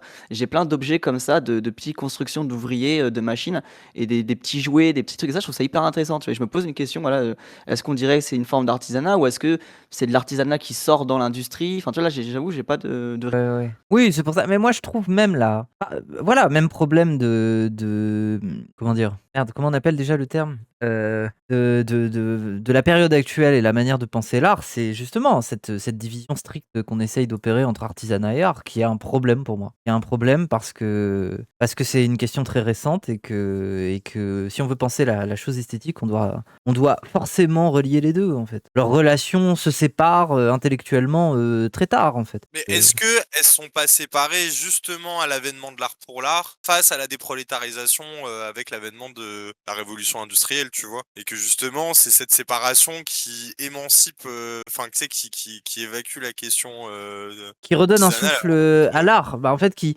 témoigne de son importance. C'est-à-dire que je pense que ce débat est apparu parce qu'on s'est rendu compte qu'il y avait un truc important qu'on risquait de perdre. Tout prix le faire vivre, et le faire vivre en tant que tel a opéré une forme de distinction, tu vois. Bref, le Bauhaus avait tout compris. En tout cas, ils s'inscrivent dans cette histoire, c'est clair, oui. Une standardisation de l'objet qui ne va pas être sans esthétique, loin de là, mais qui va être une esthétique d'un nouveau type. Une esthétique qui n'est pas d'origine strictement humaine, une esthétique qu'on va appeler industrielle. Et au même moment, va se produire ce que le premier Hegel, puis Marx, puis Nietzsche, tout au long du 19e siècle, vont appeler la mort de Dieu. C'est-à-dire le devenir radicalement profane du monde. Et ça va être le développement des pensées socialistes, du matérialisme, etc. etc. C'est alors que va apparaître ce qu'on appelle l'artiste, à proprement parler. C'est-à-dire celui qui va signer en son propre nom et qui ne travaille pour personne, ni pour le pape, ni pour la cité, ni pour un commanditaire, mais pour lui-même. La figure la plus célèbre, c'est Cézanne. Oui, et d'où le fait est-ce qu'on se fait pas un peu avoir quand on apprend l'histoire de l'art et en qualifiant a posteriori d'artistes un tas de personnes qui étaient des gens qui étaient des créateurs d'artefacts mais sur commande, tu vois, et qui avaient un savoir-faire mais qui le pensaient au sens artisanal. Alors quelqu'un qui va te faire une fresque dans une église, tu vois, et qui a peut-être un sens esthétique propre et tout ça, mais qui est pas forcément un mec qui cherche à poser de son empreinte une forme d'individualité et qui a pas forcément de soucis ou tout du moins qui est pas dans la disposition le besoin intellectuel vis-à-vis de la reconnaissance des autres que de placer sa singularité dans ce qu'il fait. Bref. Parce qu'il faut se rappeler que, en tout cas, moi je pense, jusqu'au Quattrocento et tout ça, l'art, ça a été beaucoup une recherche d'une forme d'exactitude dans la majorité des productions artistiques, même s'il y en a certaines qui sont restées davantage dans des formes picturales, mais qui étaient plus attachées à des traditions et des savoir-faire, plus que défendues comme un sens esthétique en soi. Ça veut dire que les enluminures du Moyen-Âge, qui sont un peu bizarres du point de vue de la perspective ou de l'anatomie, c'est plus lié à une tradition d'un savoir-faire transmis, mais c'était pas défendu. À la limite, c'était peut-être défendu sur un mode conservateur, face à des gens qui cherchaient à faire autre chose, ou à faire évoluer la technique, mais c'était pas défendu au même sens que un impressionniste défend la manière de faire de la peinture face au réalisme académique. Voilà, c'est un peu ça, tu vois. Moi, j'ai l'impression que au Quattrocento, on vit un choc, parce qu'en termes d'évolution esthétique, mais au même sens qu'une évolution technologique, on atteint un seuil où là, on commence à se dire, waouh, putain, là, en fait, en termes de réalisme, en termes de, on atteint un tel seuil qu'on rajoute des muscles sur les muscles. On est tellement bon en anatomie qu'on va te faire un biceps avec 3 biceps, tu vois. Comme Dragon Ball Z sans Goku. Oui, bah en vrai, oui. Même si, en vrai, ils ont pas 3 biceps, hein. C'est pas non plus un truc de Michel-Ange, tu vois. Mais par contre, qu'est-ce qu'ils sont dessinés dans, tu vois. Et oui. À la limite, je sais pas, il y a des persos genre Broly ou des persos turbo forts, là, oui, ils ont 3 biceps. Et comme on l'a dit il y a quelque temps dans le journal Le Monde, Emmanuel Leroux en l'occurrence, l'art va se substituer à Dieu. Dieu étant mort, l'artiste va conquérir un pouvoir nouveau, une espèce de pouvoir non simplement séculier, que peut-être Walter Benjamin va appeler un pouvoir fétichiste, qui va être l'art comme substitut du religieux pour la bourgeoisie. Alors là va se produire un processus d'individuation nouveau. J'appelle individuation là la condition de formation de l'individu, de l'artiste moderne, ce qu'on va appeler la modernité avec Baudelaire, avec un certain nombre d'autres, qui est essentiellement lié à l'apparition de la condition de l'homme moderne, au sens de la condition de l'homme de la vie industrielle, des produits en série, de la fabrication des mégalopoles, de l'anonymat, etc., etc. Et tout ça va se produire dans une relation assez fondamentale à la technique, dans la mesure où au même moment apparaissent l'appareil photo, le phonographe, le cinématographe, etc., etc. À partir de la fin du 19e siècle et du début du 20e siècle, l'Occident, mais qui n'est plus simplement l'Occident chrétien, qui devient de plus en plus l'Amérique, a développé ce que deux philosophes allemands, Horkheimer et Adorno, appelleront en 1947 les industries culturelles. On y est. On y est. Il est tout là. Oh, let's go. La sublimation. Oui. C'est ça la sublimation. C'est pas ma voix qui est sublimée par hasard. Là. Bon, le désir, le temps de cerveau disponible et tout ça. C'est ça, hein. Oui. Avec Bernadis, un truc comme ça. Le capitalisme va s'emparer de la question du beau en disant c'est nous maintenant qui gérons le problème de l'esthétique. C'est nous qui allons produire du goût, qui allons fabriquer du goût. Ça n'est plus l'Église, ça n'est plus la sphère politique. Les artistes, on va les contingenter dans des musées, dans des galeries, et on va en faire un marché spéculatif pour nous, les bourgeois, qui avons encore un peu besoin de somptuaire qui ne sert à rien. Mais pour les masses, maintenant l'industrie, c'est les grandes surfaces, c'est la publicité, c'est les grandes marques, c'est Nike, etc. Moi, ça me fait rire son truc de nous, les bourgeois, on a encore besoin de sanctuaires qui ne servent à rien. C'est drôle. Mais moi, je suis d'accord avec lui. Enfin, voilà, c'est tout. Faut prendre du recul sur ce qu'est une galerie d'art ou un musée, quoi. Après, c'est pas tous les musées non plus, mais c'est la forme musée en elle-même, en fait, qui est à questionner. Et c'est pas le premier à le faire. Hein. Dans l'art contemporain, il y en a tellement qui essayent. Mais le problème, c'est qu'ils interrogent la forme musée en créant un musée hors des portes du musée ou en subvertissant le musée. Mais ils sont incapables quand même de revenir jusqu'à un point où ils peuvent sortir de cette méta parce que faut bien manger, faut payer le loyer, quoi. On peut pas aller trop loin non plus, quoi. Tu peux essayer de choquer le bourgeois. Oh, je pensais aller au musée et en fait je suis dehors. Oui, ok, il vit une expérience un peu transgressive, mais il peut jamais interroger la méta au point où le bourgeois il veut même plus acheter tes œuvres parce qu'il comprend même pas où est-ce qu'il doit les regarder, dans quel cadre, pourquoi il achèterait un truc que tout le monde y a accès. Et encore, il y a quand même Banksy dans le lot, quoi. Les bourgeois sont capables de découper des bouts de mur pour les vendre ensuite. Enfin, c'est bon. C'est ce que certains ont appelé, est-ce qu'il faut partager leur point de vue, vivre et penser comme des porcs. Aïe. Vous comprenez maintenant pourquoi je dis tout le temps vivre comme des porcs. C'est vraiment comme ça qu'il le dit. Quel plaisir, bref. Il y avait aussi Pasolini qui s'est beaucoup intéressé aux porcs. Vous avez déjà vu ce que c'est que la distribution de la nourriture à des porcs. Et ben, si vous regardez comment ça se passe... On rase 404. Pardon, c'est RAS 404. Oui, c'est ça, oui. T'amènes un bon truc à manger à Zawa, c'est ce qui se passe, quoi. Oui. T'as Raz qui débarque, qui fait des gros yeux comme ça, qui dit « Je peux avoir un croc !» Dis-moi, je peux avoir un croc, je veux un croc. Et après, il fait... En fait, il fait pas un croc. Son but, c'est comme une bombe nucléaire, c'est de faire le maximum de dégâts dans ton sandwich, quoi. Bref. Ceci va se développer et va créer une nouvelle époque esthétique, face à laquelle, sentant qu'il se passe des choses sur ce plan-là, les dadaïstes, le Bauhaus, les futuristes, mais aussi les cubistes, les fauves, etc.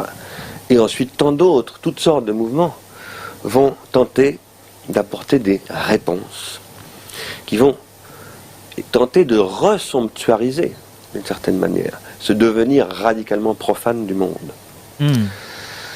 Oui, c'est ça, c'est que face à l'arrivée de la photographie, le phonographe, tout ça, qui en soi sont des objets concurrentiels, puisque à la base, vu que l'art, c'est déjà un problème de dire ça, la production d'œuvres, on peut plutôt dire ça, la production d'œuvres avait un besoin littéralement utilitariste, c'est-à-dire, je sais pas moi, tel roi a envie que dans telle église, non pas église, mais en tout cas, dans telle forteresse, on affiche son portrait en grand. Et bah pour ça, il faut bien que quelqu'un le fasse. Et le but du portrait, c'est pas d'avoir un sens esthétique de fou, c'est qu'il soit dessus, et que ça lui ressemble, et que ça le mette en avant, et que ça puisse s'afficher à tel endroit ou à tel autre. Oui, voilà, c'est quelqu'un qui faisait une figure, en fait. Il faisait pas une œuvre, il faisait une figure. Enfin, il faisait une œuvre, mais il faisait pas de l'art, il faisait une figure, quoi. Et après, il avait un sens singulier, esthétique, et il défendait un certain style ou un certain savoir-faire, certes. Mais voilà, et un des problèmes qu'on a, c'est de les appeler artistes. C'est ça aussi le truc. C'est qu'on a du mal à penser la question de leur rôle et de leur rapport à leur ouvrage parce qu'on les appelle artistes. Et que c'était pas la question à l'époque. L'artiste est très nouveau. Et en fait, l'artiste, là où il est nouveau,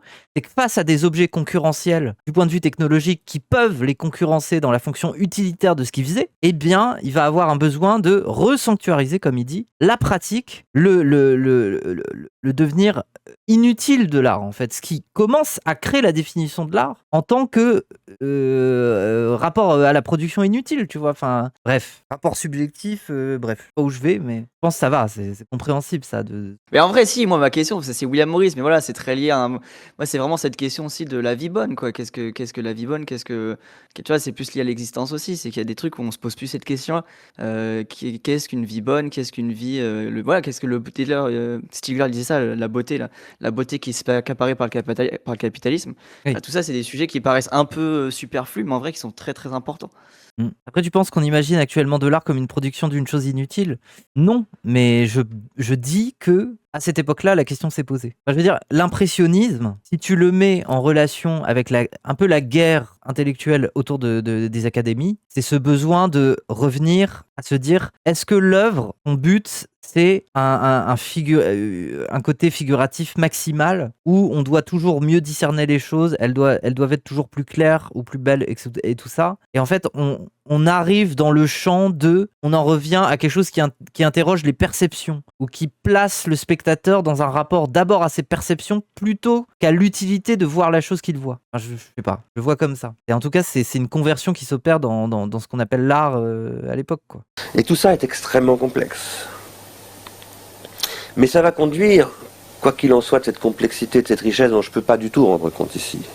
Parce qu'il faudrait parler que de singularité. À partir du moment où on veut rentrer dans cette complexité, il faut plus parler de l'art, de la peinture, du cinéma, mais de Cézanne, Godard, Oui. Fritz Lang, Proust. Ce ne sont plus que des index, c'est pas des ismes, c'est pas le fauvisme, le cubisme. Ça, c'est les catégories dont nous avons besoin pour vendre ça sur un marché de l'art, parce que ce qui est apparu de nouveau, c'est que l'art est devenu un marché. Et un marché qui, comme tous les marchés, va polluer la marchandise. Oui. Parce qu'il n'y a pas de marché sans marchandise, mais la marchandise est souvent détruite par le marché. Confère, je reviens à des problèmes d'esthétique, cette fois-ci très basiques, la vache folle. Qu'est-ce que l'esthétique ? C'est d'abord manger, respirer, dormir, faire l'amour, s'habiller. Ça commence par là, l'esthétique. Comme dit Freud, ça commence par là, par le nez, chez les animaux. L'esthétique, c'est d'abord l'érotique. On arrive à l'économie libidinale, c'est très bien ça. Qu'est-ce que c'est qu'un tableau? C'est une sublimation érotique. Comme je ne peux pas sauter sur toutes les femmes qui me plaisent dans la rue, je fais des tableaux. Je peins ces femmes, par exemple. Oui. Ça, c'est toute l'histoire de t'as des pulsions, du coup, pour contenir tes pulsions, tu les sublimes. Bref, ça, c'est vraiment très lié à Freud et au truc. Bon, je sais pas, on peut critiquer, mais en vrai, je trouve que ça explique, enfin, je trouve que ça démontre, comment dire, ça traduit un truc intéressant quand même. Il y a des choses faut pas tout jeter. Je sais pas si c'est forcément très intéressant, mais je trouve que ça traduit des trucs vraiment, vraiment intéressants. C'est pas exactement ça. Ouais, je maîtrise pas assez, mais j'ai un peu vu, mais il y a le côté vraiment tu sublimes ta pulsion dans un objet et dans quelque chose, et le capitalisme, lui, à l'inverse, t'enferme justement dans un processus où tu es toujours en constant envie ou désir, je sais plus trop comment il le dit. Hmm. Et bref, voilà, faut réfléchir un peu à tout ça, quoi. Mais après, quelqu'un dit c'est très nietzschéen. Je sais pas si je pourrais aller sur ce terrain, mais moi, ça me fait penser au truc de Ubermensch. C'est que les droitards, les bandeurs de Nietzsche, c'est une espèce de Nietzsche de la force et contre la morale et tout, ils comprennent pas, c'est que quand ils parlent de surhumain, ils parlent d'un être. En fait, ils placent l'art et la création artistique comme l'un des trucs les plus puissants Oui. dans l'ordre des volontés de puissance. Typiquement, Ah bah de toute façon, oui, oui. parce que c'est un apprivoisement des pulsions, un rapport au désir, à une certaine, à du temps long en fait, à un culte de soi, à un culte du geste. Et c'est un rapport purement vivant, tu vois, enfin, dans le sens où c'est quelque chose qui te fait te lever le matin tous les jours, quoi, pour toujours faire mieux, toujours apprendre à faire, à développer ta technique encore plus et tout. C'est un rapport tellement joyeux, tellement de, tu vois, c'est un vitalisme. Oui, voilà, c'est ça. Ouais. Nietzsche sur l'art, enfin, pour lui, c'est vraiment quasiment le truc le plus important de l'être humain, tu vois. C'est Oui. trop important pour lui, la question de l'art. Ouais. Oui. Et c'est pour ça que, genre, en fait, c'est ça qui est fou hein, avec les droitards bandeurs de Nietzsche, c'est qu'en fait, quand on leur parle de volonté de puissance, ils ont trop l'impression qu'aller à la salle et avoir des gros bibis et pouvoir défoncer quelqu'un en deux, trois claques dans la rue, c'est ça la volonté de puissance. Allez leur faire comprendre que Nietzsche place l'art en haut de ce que peut être la volonté de puissance, tu vois. Parce qu'il y a des hiérarchies dans les volontés de puissance, dans la puissance. Par exemple, le pouvoir est estimé comme l'une des plus basses volontés de puissance. Pourquoi ? Parce que le pouvoir est naturellement quelque chose qui restreint la volonté de puissance des autres. Le pouvoir n'est défini que par une restriction de celle des autres. Alors que l'art, typiquement, ça ne coûte pas grand-chose aux autres, en fait. C'est un truc purement joyeux et créatif, tu vois. Voilà, notamment, voilà. C'est le fait que peut-être on peut faire des pans entre Nietzsche, le pouvoir et la volonté de puissance et l'anarchisme. Mais là, on va peut-être un peu loin. Il y a des interdits. C'est en plus compliqué chez les hommes, puisqu'il n'y a pas de période de rut, donc j'ai toujours envie de sauter sur toutes les femmes. L'esthétique, chez nous les hommes, elle se déplace de la relation par le nez. Je ne vais pas flairer toutes les jolies femmes qui passent dans la rue, ça c'est ce que fait mon chien. Après, là, il est parti en mode full incel-neuil. C'est vraiment un incel-neuil. Je vais parler aux incels, là. Tu vois. Non, mais c'est là aussi la limite de Freud, c'est que, genre, Freud, tous ses exemples, c'est oui, bon, j'ai une patiente, son mec la trompe, du coup, elle est malheureuse. Et c'est vraiment tous ces exemples, c'est ça, tu vois. Oui, Donc, il y a un moment, Freud, c'est intéressant, mais ça a très, très vite des limites quand même. Hein. Oui, c'est ça. C'est que, en fait, vraiment, la partie la plus relative du corpus freudien, c'est vraiment la théorie sexuelle. En fait, désolé, mais c'est arrivé. En fait, c'est d'où le fait que les psychanalystes de l'école freudienne ont énormément de mal avec la théorie queer et tout ça. C'est que, en fait, c'est simple. La théorie queer sur la psychanalyse sexuelle et tout a mis des bifles, KO, la manière de concevoir les rapports hommes-femmes, en fait. C'est tout. C'est que maintenant, t'es un peu dans la merde, en fait. Tu peux pas t'appuyer là-dessus. Voilà, tu peux essayer de t'appuyer là-dessus pour parler un peu à des hétéros et les rassurer, mais en fait, la théorie queer a tellement montré qu'il y avait une forme de relativité qui, en plus, par l'évolution de nos sociétés et des modes de vie aujourd'hui, montre à quel point c'est vrai et à quel point cette relativité peut être mise en question, à quel point des hommes se cherchent dans une forme de fluidité, à quel point des femmes se cherchent dans une forme de fluidité. Bon, après, il y en a certains, ils s'appellent queer pour être un peu cool en soirée et pour pécho, certes, mais c'est un phénomène qui touche tout le monde, en fait. La remise en question de quels sont les oripeaux de la détermination du destin de genre, en fait. Et comment on peut les remettre en question, comment on peut se réinventer en déplaçant les curseurs, les signes, en rendant ça fluide. Ça, je veux dire, on est à une époque où aujourd'hui, la théorie sexuelle freudienne, elle est en PLS, en fait. Et d'où le fait que les psychanalystes, et c'est pour ça que moi je comprends que les gens peuvent être en croisade contre les psychanalystes. Moi-même, quand j'étais jeune et que j'étais trans et que je cherchais des praticiens de santé, les psychanalystes, j'avais envie de les insulter. Mais depuis, j'ai avancé, j'ai compris ce que ça a amené, j'ai compris ce qu'on pouvait garder ou pas. Et encore, je connais pas encore très bien le sujet. Mais en tout cas, voilà, je pense que oui, on peut être tous d'accord. La théorie sexuelle, elle prend très cher aujourd'hui. D'un côté, il y a ceux qui font des images, et particulièrement Hollywood, ou encore Bollywood en Inde. En tout cas, des grosses machines de production et de reproduction. Et puis d'un autre côté, il y a ceux qui les consomment, à savoir, non pas du tout les amateurs de cinéma, non pas du tout ceux que vise Walt Disney, qui était un passionné, quelle qu'ait pu être son idéologie, du mouvement et de l'art du cinéma, du dessin animé. Mais ceux qui financent le cinéma, à savoir les grandes compagnies industrielles qui ont besoin de vendre des comportements nouveaux. Buvez du whisky, consommez des cigarettes, etc., etc. Il y a un problème avec l'artisanat versus l'industrie. Bah, en fait, ce besoin de séparer l'art et l'artisanat vient justement de la révolution industrielle. Et la révolution industrielle qui amène la stricte scission entre le producteur et le consommateur et le fait que les deux ne communiquent pas, voire même ne partagent jamais le même espace. La différence avec l'artisan, c'est que l'objet qu'il crée, généralement, tu lui achètes... Alors, non, peut-être pas qu'on pourrait aller jusque-là, parce qu'aujourd'hui, même l'artisanat, il y a un déplacement, en fait. On peut l'exporter et tout. Mais généralement, il y a beaucoup plus un rapport où tu vas peut-être l'obtenir des mains de l'artisan même. Et de ce fait-là, il y a un truc beaucoup plus local, en fait. Il y a un truc... On fait des procès à Philippe Maurice, on a fait un procès à Laurent Fabius à cause du sang contaminé. Bientôt, on fera des procès aux architectes qui ont construit les cités HLM. Et on fait des procès à ceux qui distribuent de la viande qui vient d'Angleterre, alors qu'il y a un interdit sur la vache folle, comme par exemple cette chaîne de restaurants français, dont j'ai oublié le nom, qui, en fait, a affaire à une révolte esthétique. Le petit peuple esthétique est en train de se révolter. À la fois contre le non-art à ses yeux du XXe siècle, parce que dans Dubuffet, dans Beuys, dans tout ça, il ne s'y retrouve absolument pas. Il ne comprend pas de quoi il s'agit. Et écoutez bien ça, les Jean-Michel PDH, parce que vous avez un élément de réponse de ce que vous appelez les petits blancs et leur misère symbolique. Vous avez tendance parfois à un peu trop appeler misère spirituelle, alors que c'est surtout de la misère symbolique, et la misère spirituelle est une question qui est juste parmi la misère symbolique. En fait. Et que oui, genre c'est voilà, le petit peuple esthétique, c'est ça aussi. Aujourd'hui, on prive le monde de cette capacité d'affirmation, de singularité, et on le prive de plusieurs manières. On l'aliène en tant que consommateur. Et cette aliénation en tant que consommateur se fait par la technologie qui permet de séparer les producteurs d'un côté et les consommateurs de l'autre. On le prive d'esprit critique. On réserve cet esprit critique à ce qu'on appelle les critiques d'art qui s'adressent essentiellement à la bourgeoisie, qui est de plus en plus restreinte. Parce que beaucoup de gens croient qu'ils appartiennent à la petite bourgeoisie. En fait, ils sont totalement prolétarisés. Eux aussi ont leur petite bagnole, eux aussi sont des porcs dans leur petit supermarché. Ils croient parce qu'ils vont au musée, etc., qu'ils échappent à ça, mais pas du tout. Eux aussi ont des chaussures Nike. Et quand je dis ça, j'ai rien contre les chaussures Nike, je les trouve assez belles. Mais c'est pas ça le problème. C'est le problème de ce que j'appelle la liquidation du processus d'individuation psychique et collective. Attention, on arrive.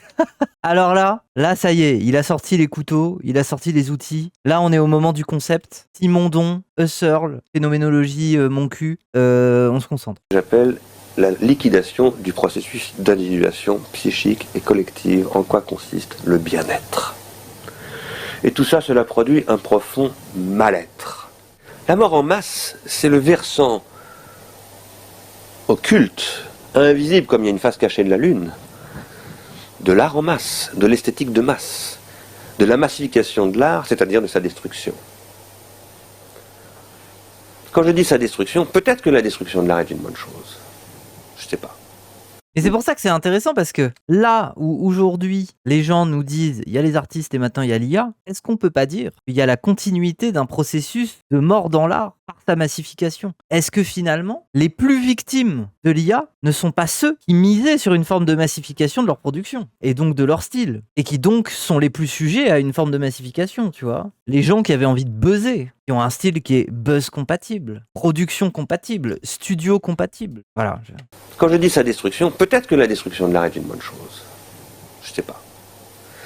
Je fais partie des gens comme Nietzsche qui sont plutôt du côté de l'affirmation que de la négation.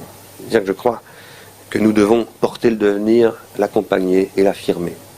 Alors là, je fais une précision. parce que elle me semble en philosophie, le devenir, ce sont les choses qui arrivent quoi que tu fasses. L'avenir, ce sont les choses que tu prends en main et que tu maîtrises. Voilà. Et en fait, aller vers l'avenir, c'est toujours surfer sur la vague du devenir. Voilà, juste la distinction me paraît importante. Le devenir, c'est ce qui vient, quoi que vous fassiez. Par exemple, le devenir pauvre. Ça veut dire que quoi que vous fassiez, vous allez être pauvre, par exemple. Voilà. Et maintenant, vous pouvez surfer sur la vague de ce devenir pour en faire quelque chose. Et là, vous avez les clés de votre avenir, en quelque sorte. Mais personne ne les a vraiment. L'avenir, c'est une idéalité, tu vois. C'est l'idéalité de liberté et de contrôle sur le sens de ses actes et l'objectif qu'on cherche à atteindre. Alors qu'on ne fait que surfer sur des vagues successives de devenir, en fait, on prend le train de plusieurs devenirs. C'est ce qu'on appelle saisir l'occasion au bon moment. Saisir les opportunités qui se présentent à toi. En fait, c'est une manière de dire saisir le devenir pour en faire son avenir. L'avenir, c'est d'avoir saisi le moment, d'avoir saisi l'opportunité. Enfin voilà, c'est un peu... Je fais cette distinction parce que c'est important je pense, notamment dans ce que dit Stigler, de bien distinguer les deux, parce qu'il y a une différence au sens philosophique entre l'avenir et le devenir. Pareil, sur la critique d'art, là, c'est aussi toute la critique liée à l'école de Francfort,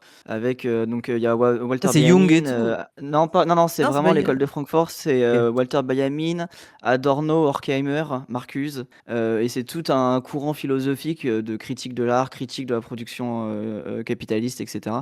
Et ça, en vrai, moi, j'ai pas encore lu, mais ça a l'air d'être très intéressant. Il faut aller se pencher là-dessus. Et justement, Benjamin, il avait écrit un livre sur la reproductivité de l'art ou un truc comme ça, et qui évoque justement tous ces principes industriels de l'art, etc. Mais bon, c'est des sujets que je maîtrise pas des masses, mais ouais, pour ceux qui veulent creuser, école de Francfort, Adorno, Marcus et compagnie, vous pouvez trouver des infos là-dessus, quoi, facilement. Ok, moi j'ai jamais creusé trop, hein, j'avoue, je crois. C'est vraiment des gens qui se sont penchés sur la question justement de l'esthétique de l'art, et notamment dans le contexte américain. Et pour le coup, je pense que ça peut être une très bonne porte d'entrée sur tous ces sujets, je pense. Ok, bien. Porter le devenir, l'accompagner et l'affirmer. Je crois que nous ne pouvons pas repousser le devenir et l'empêcher de devenir. Mais je crois par contre que le devenir, il faut le transformer en avenir. Le devenir n'est pas spontanément de l'avenir. Et je pense que la transformation du devenir en avenir est une question esthétique. Donc je crois qu'il faut repenser l'esthétique, profondément.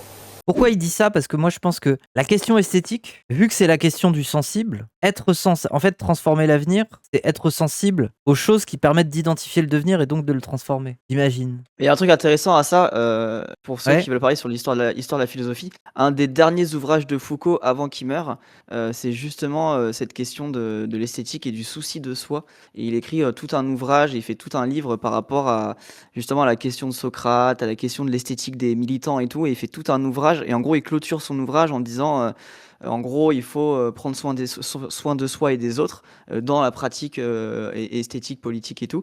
Et en fait, il fait ça, c'est une des dernières phrases qu'il fait peu de temps avant de mourir du sida. Et je trouve que c'est magnifique justement à lire pour ceux qui veulent aller creuser. Attendez, j'essaie de vous retrouver le bouquin. Et c'est vraiment un de ses derniers bouquins, et il parle justement de tout ça, l'esthétique de l'existence, toute cette question-là. Et c'est un des derniers bouquins qu'il écrit juste avant de mourir du sida, quoi. Attendez, je vous retrouve le bouquin, vas-y, tu peux remettre en play. Mais en fait, j'essaye de trouver un exemple qui peut être communicatif par rapport à ce que je dis. Vu que la question esthétique est une question politique, puisqu'elle crée une communauté de sensibilité, en fait, si tu prends par exemple au travers je sais pas moi, de la lutte des classes, c'est-à-dire la reconnaissance des signes, et donc une transmission du sensible qui permet de reconnaître des signes de... C'est bon, attends, quel pourrait être l'exemple? La langue de bois. Voilà, très bon exemple. La langue de bois. Quand, comment il s'appelle là, le mec qui faisait des conférences gesticulées? Franck Lepage. Franck Lepage essaye de te transmettre une sensibilité à la reconnaissance de la langue de bois. C'est-à-dire de se dire, attention, méfiez-vous. Quand les gens déploient un certain nombre de mots comme ça et on est un peu perdu et ça veut rien dire, c'est pas parce que vous êtes bête, c'est parce que la langue de bois est une technique. Et comme c'est une technique, je vous apprends, je vous éduque à avoir la sensibilité de reconnaître ce qu'est la langue de bois. Et c'est parce que je la reconnais que je suis capable de transformer le devenir. Le devenir, dire, c'est les politiques qu'on me présente et pour qui je suis censé voter. Et être en contrôle de mon avenir, c'est notamment ne pas me laisser avoir par la langue de bois et donc de savoir la reconnaître. Et pour la reconnaître, il y a une question esthétique, puisque la question esthétique, c'est la manière dont on arrange les mots. Est-ce qu'ils ont du sens ou pas? Pour quel effet? Est-ce que c'est juste de la poudre aux yeux, tu vois, la poudre de perlimpinpin, quelque part? Donc en fait, oui, la question esthétique est politique, puisque c'est la transmission d'une sensibilité. Et la sensibilité, c'est la capacité à identifier des signes ou pas. Et donc, à transformer ce qui nous arrive en quelque chose que l'on comprend et vis-à-vis duquel on se positionne. Et donc, être en contrôle de son avenir. Et pas juste laisser venir à nous le devenir. Le devenir abrutissant de la langue de bois et de ce que les politiques essayent de nous faire passer, quoi, tu vois. Les artistes qui tiennent le nom, qui est le leur de l'ars latin, qui veut dire aussi la technique, ont un rapport essentiel aux outils, aux machines et à l'industrie. Mais je crois que le XXe siècle a manqué cette réflexion sur sa relation à l'industrie, malgré les futuristes, malgré le Bauhaus, malgré le design, etc., etc. On n'a toujours pas véritablement pensé cette relation, et en particulier, on n'a pas pensé que le grand capital investit aujourd'hui essentiellement dans l'esthétique. En vrai, aujourd'hui, avec la bulle autour de l'IA, oui, parce qu'on n'est même pas sûr que les outils donnent grand-chose en phase de développement. Et d'où le fait que les gens se plaignent en mode « Arrêtez de croire que les LLM, c'est vraiment une conscience ou une intelligence. C'est pas une intelligence artificielle, c'est juste c'est du mime. C'est juste, oui, bah oui. Ah oui, mais d'où le fait que c'est une question esthétique. C'est qu'on te donne l'impression d'eux. Et c'est important de donner l'impression d'eux. Et même avant ça, je sais pas comment ils qualifieraient la pub, mais par exemple, le fait que la pub, c'est genre, je crois, le deuxième ou le premier budget financier au monde, je pense qu'on peut lier à la question de l'esthétique, la pub, tu vois, et c'est un des trucs les plus utilisés dans le capitalisme, quoi.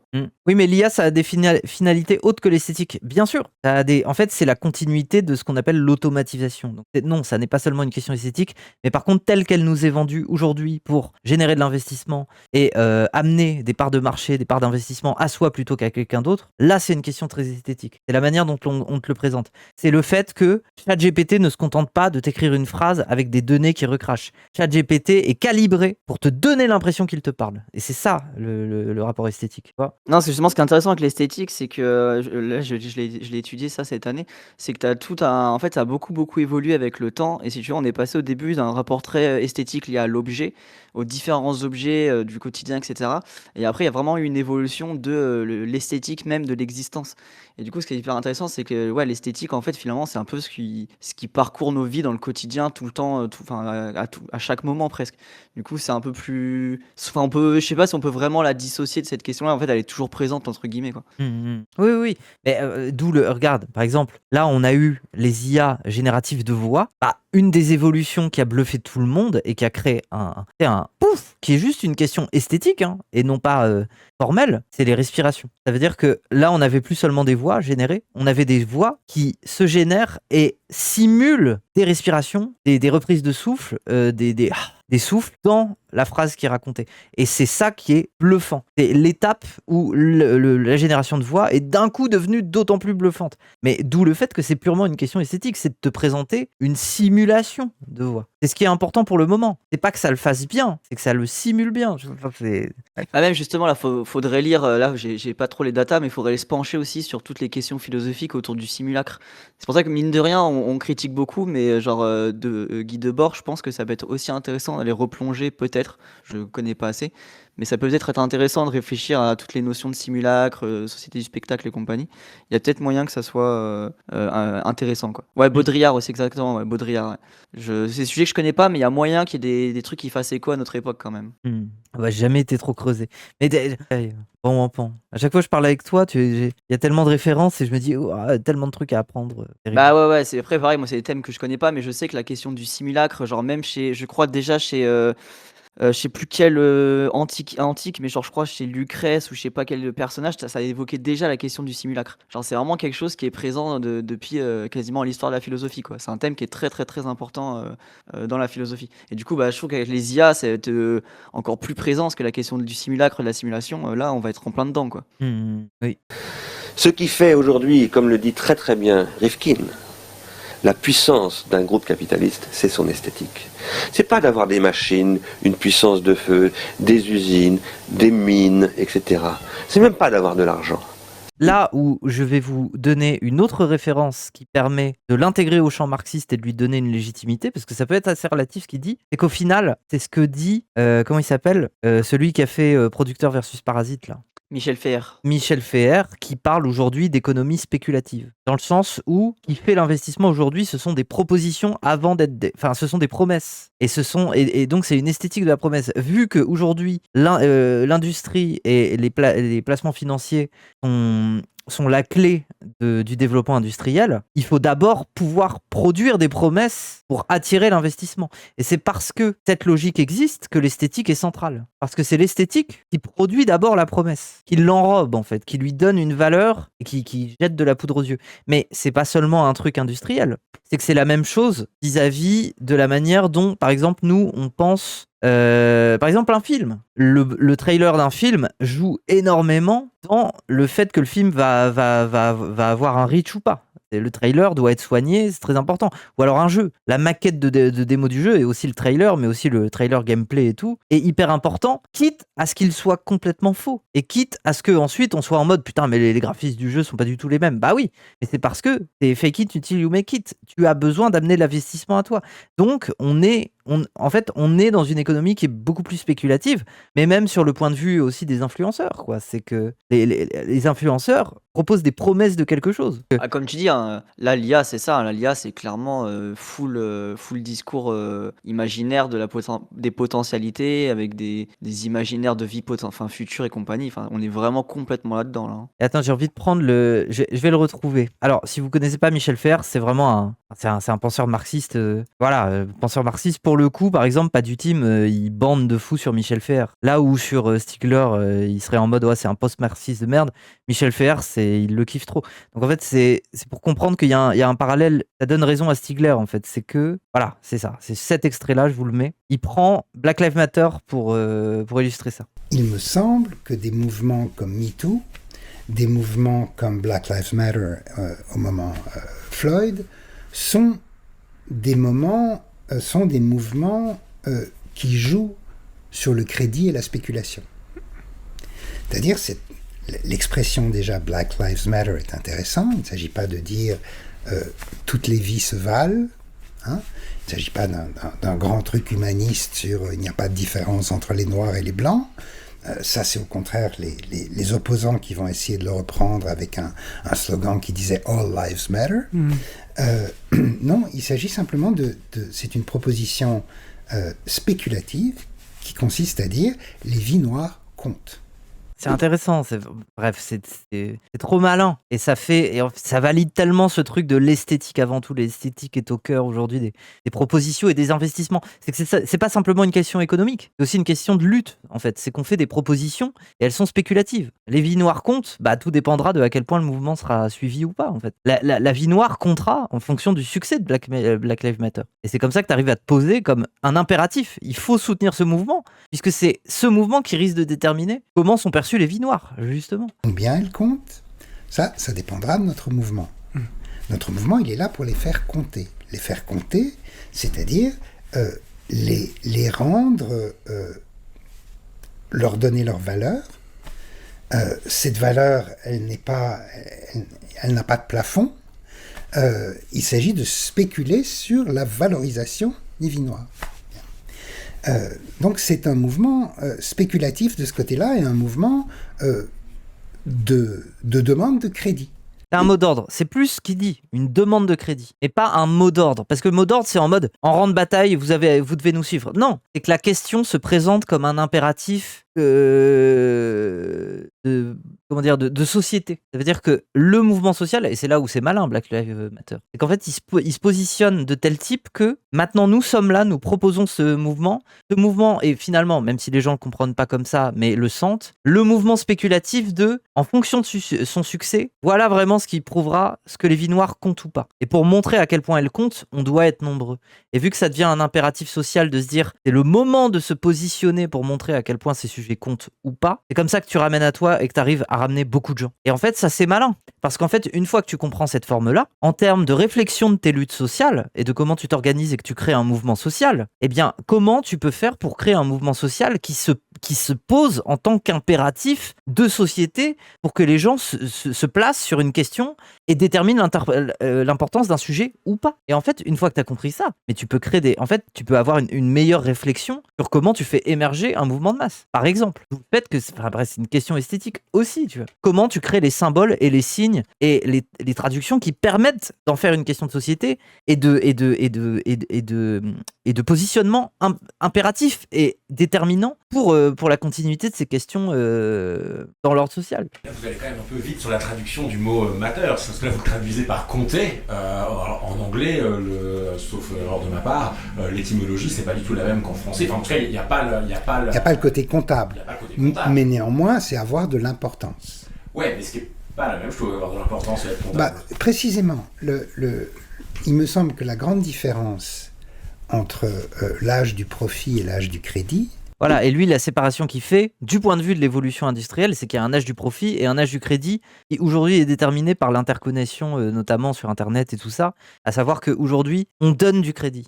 C'est presque un truc démocratique. C'est le crédit alloué à des choses ou pas. C'est la discréditation ou la créditation de quelque chose. Et c'est le fait que, notamment sur Internet, il y a un processus démocratique qui est, est-ce que je peux donner du crédit ou pas à quelque chose? Et des fois, il y a même la volonté de contourner ce processus démocratique. Par exemple, quand YouTube met en place le pouce ou le dislike, c'est purement ce truc-là. À quel point j'ai un pouvoir de créditer ou discréditer quelque chose. Et de le montrer aux autres. De laisser cette trace de discrédit ou de crédit. Et typiquement, en fait, vu que ça pose un problème, ça finit par poser un problème, point de vue industriel, publicitaire, en fait, YouTube revient sur ce truc-là et se rend compte que le pouvoir de crédit ou de discréditation de l'utilisateur est peut-être trop dangereux, justement, pour... rappelle que c'est une fonctionnalité qu'ils ont modifiée, notamment quand l'un de leurs rewind de YouTube a pué tellement la merde avec Will Smith, là, que tout le monde a mis un dislike et que ça les a frustrés. On dit, putain, mais même nous, on n'est plus capable d'avoir l'ascendant, alors que c'est nous YouTube, on n'est plus capable d'avoir l'ascendant sur le crédit ou le discrédit. Et je pense que ça les a frustrés et je pense qu'il y a eu une réflexion sur on va leur enlever ce pouvoir-là. Ou tout du moins, on va le dissimuler davantage. Mais d'où le fait que vous avez un pouvoir, en fait. Et c'est pour ça qu'Internet, c'est important. Vous avez un pouvoir de créditation ou de discréditation des gens, des entreprises, et ça, c'est une forme de mouvement social, de lutte sociale. Ce crédit ou ce discrédit a une influence directe sur l'investissement qu'on fait dans des gens, dans des entreprises, etc. C'est une question économique pure et simple. Ça veut dire que discréditer Israël, c'est lui faire les poches. En fait, c'est con, mais c'est pour ça que c'est aussi important pour Israël que de soigner son image, ou que de noyer le poisson, ou que de mentir, etc. Par exemple. Parce que la discréditation d'Israël, c'est directement un coup à leur portefeuille. Voilà, le pouvoir de BDS, du boycott et tout ça. C'est pour ça qu'il y a pas mal de questions actuellement sur la question de l'IA qui est plus autour des algorithmes liés aux IA et au choix lié à ça que justement de faire des algorithmes liés comme tu dis, au côté un peu démocratique, public de la population, quoi. Vu que maintenant on favorise les IA, enfin les algorithmes générés par IA ou par en tout cas des algorithmes très opaques pour empêcher justement de savoir qui met en avant tel produit ou tel truc, etc., quoi. Après sur Twitter, ce pouvoir monte à la tête des gens. Bah oui, mais après ce pouvoir est dans une continuité où Twitter propose à n'importe qui d'engendrer suffisamment de public ou d'attention pour obtenir ce pouvoir lui-même, ou tout du moins participer à des mouvements de crédit ou de discréditation. D'où le fait que pour moi la cancel culture n'est ni plus ni moins qu'une compréhension d'une continuité de l'architecture de l'investissement ou pas, et de l'accréditation ou de la discréditation.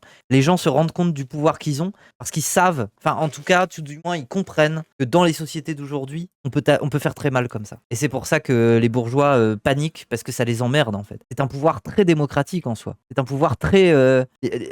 littéralement c'est du vote en fait, le crédit et le discrédit, quoi. Sauf que les électeurs n'ont pas tous le même pouvoir. Et c'est pour ça qu'aujourd'hui les influenceurs ont de plus en plus de pouvoir. Parce que plus tu engendres de l'attention, plus tes positionnements de crédit et de discréditation sont hyper déterminants. Et c'est pour ça que l'influence, les influenceurs sont les nouveaux maîtres du jeu, quelque part. Là, on le voit, tous les Trumpistes progressiste, les premiers trucs que Trump a fait, il est parti dans les podcasts, il est parti dans les influenceurs MAGA, etc. Enfin, il est allé voir ces gars-là, quoi.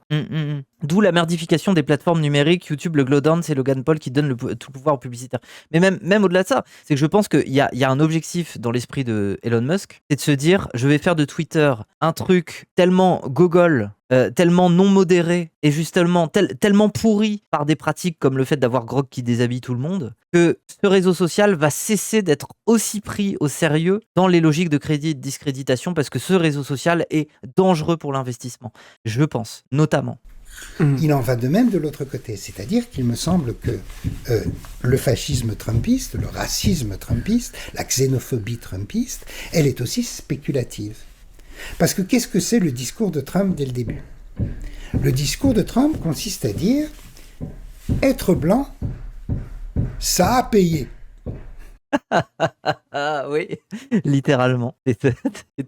Il fut un temps où être blanc avec tous les oripeaux de la blanchité, droit de porter des armes, famille traditionnelle, drapeau, tout ça, ça avait une certaine valeur qui était reconnue. Ce qu'on voit depuis 30 ans, et c'est leur critique à eux de la mondialisation, c'est que ce portefeuille-là, ces actions, ces actifs-là, ont perdu de la valeur. Et moi, je suis là pour leur redonner de la valeur. Hein ?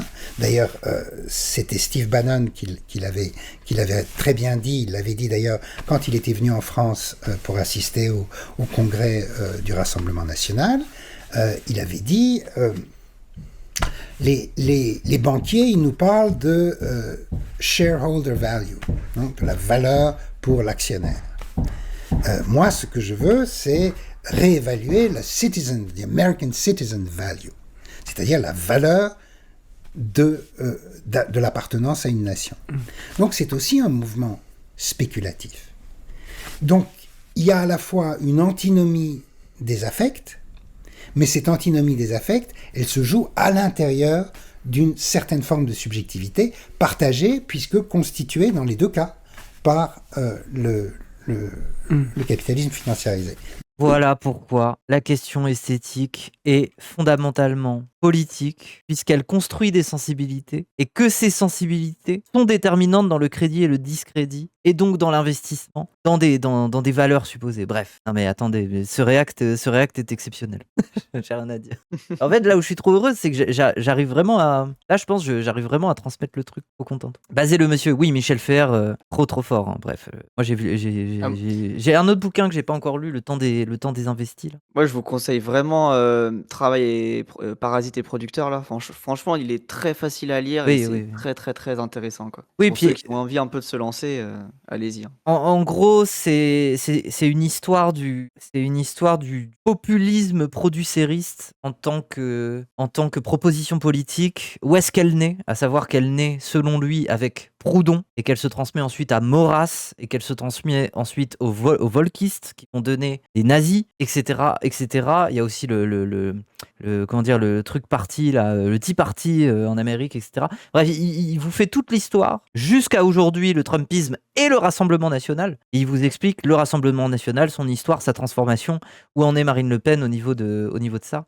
Qu'est-ce qu'elle a de populiste ? Enfin voilà, c'est une histoire de la proposition politique populiste dans la bataille culturelle en fait. Producteur et Parasite, l'imaginaire si désirable du Rassemblement national. Voilà. Et si je vous lis un petit peu, le parti Le Pénis divise la société française en deux classes moralement antinomiques. Les producteurs qui n'aspirent qu'à vivre du produit de leurs efforts et les parasites réfractaires à la valeur travail, mais rompus à l'accaparement des richesses créées par autrui. Les premiers contribuent à la prospérité nationale par leur labeur, leur investissement et leurs impôts, tandis que les seconds sont tantôt des spéculateurs impliqués dans la circulation transnationale du capital, ça c'était les juifs, financiers ou culturels, ou tantôt des bénéficiaires illégitimes de la redistribution des valeurs, ça ce sont les assistés. Ancrée dans la critique des privilèges et des rentes, l'assimilation de la question sociale à un antagonisme entre producteurs et parasites n'a pas toujours été la chasse gardée de l'extrême droite. Sa longue histoire révèle toutefois que le désir d'épuration auquel elle donne naissance passe toujours par une racialisation des catégories réputées parasitaires. C'est un marqueur communicatif, une question esthétique. Pour résister au RN, il est donc aussi nécessaire de dénoncer son imaginaire que de reconnaître l'attrait qu'il exerce. On en revient à l'économie libidinale, mais pour ça, on aurait besoin presque d'avoir Norman Ajari pour nous en parler, quoi. Je trouve que ce livre, il est vraiment intéressant, même pour penser à la question du productivisme et de se dire que c'est. Enfin, moi, je trouve qu'à la sortie de ce bouquin, je me disais vraiment, mais putain, mais la question du productivisme, c'est tellement une impasse, quoi. Parce que du coup, on sort du bouquin, on est en mode, mais quid du productivisme? Et en fait, on voit qu'à gauche ou à droite, on est pris dans le piège du productivisme, quoi. Ah oui, oui. Et Bah, en fait, c'est vraiment intéressant pour aller réfléchir à ces questions-là, quoi. moi, où il m'a servi le bouquin, c'est que quand je l'ai lu, à l'époque, c'est parce que je discutais avec. On avait fait l'émission avec Cassandre et Paul Bellec sur Le Mérite. Et ensuite, Paul Bellec m'a parlé de Michel Féher. Il m'a prêté son bouquin. D'ailleurs, j'ai le sien, il faut que je lui rende. J'en ai acheté 2, j'en ai 2. J'ai le sien. Et voilà, il m'a fait découvrir ça comme ça. Et pourquoi? Parce qu'à l'époque, on se posait la question de pourquoi Ruffin apparaît en politique de son côté, sort de la matrice LFI, quelle proposition politique il essaye de donner, et quel est le problème avec le ruffinisme?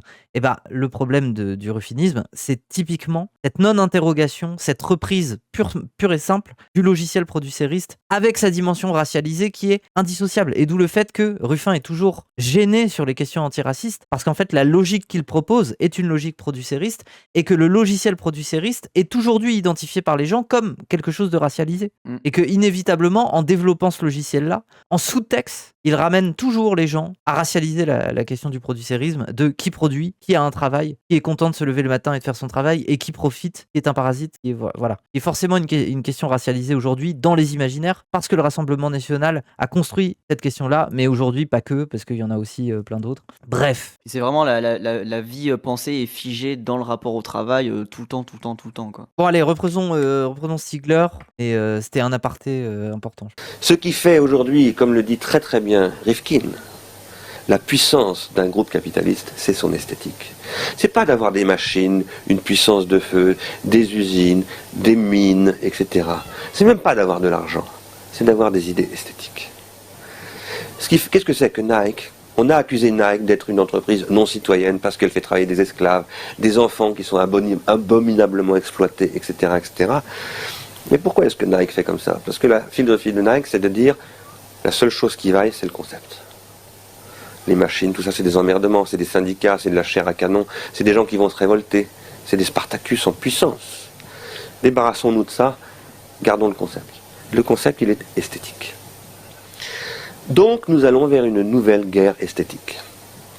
Cette guerre, si nous la menons de manière archaïque, elle peut être soit une dénonciation de l'industrie, ce qui est un archaïsme lamentable, qui mène au suicide. Eh oui. Quand on parlait de anti-technologie, je sais plus quoi là, le groupe écolo chelou là. Quand je vous disais, en fait, mais même c'est toi qui disais ça, ou c'est Akoufen, je sais plus. Stigler, c'est l'anti-ATR. C'est vraiment ce truc de la dénonciation de l'industrie, c'est un suicide. C'est un suicide parce que c'est elle qui supporte les besoins. On doit la transformer dans les réseaux de production, mais on peut pas s'en débarrasser. C'est complètement con, quoi. C'est à moins d'être un collectionniste survivaliste et d'avoir une espèce d'eschatologie civilisationnelle, au final, c'est pas rationalisable, quoi. C'est pas une proposition politique que tu peux déployer. Ça ne tient pas. Des gens qui vont vers ce chemin-là se suicident. Beaucoup.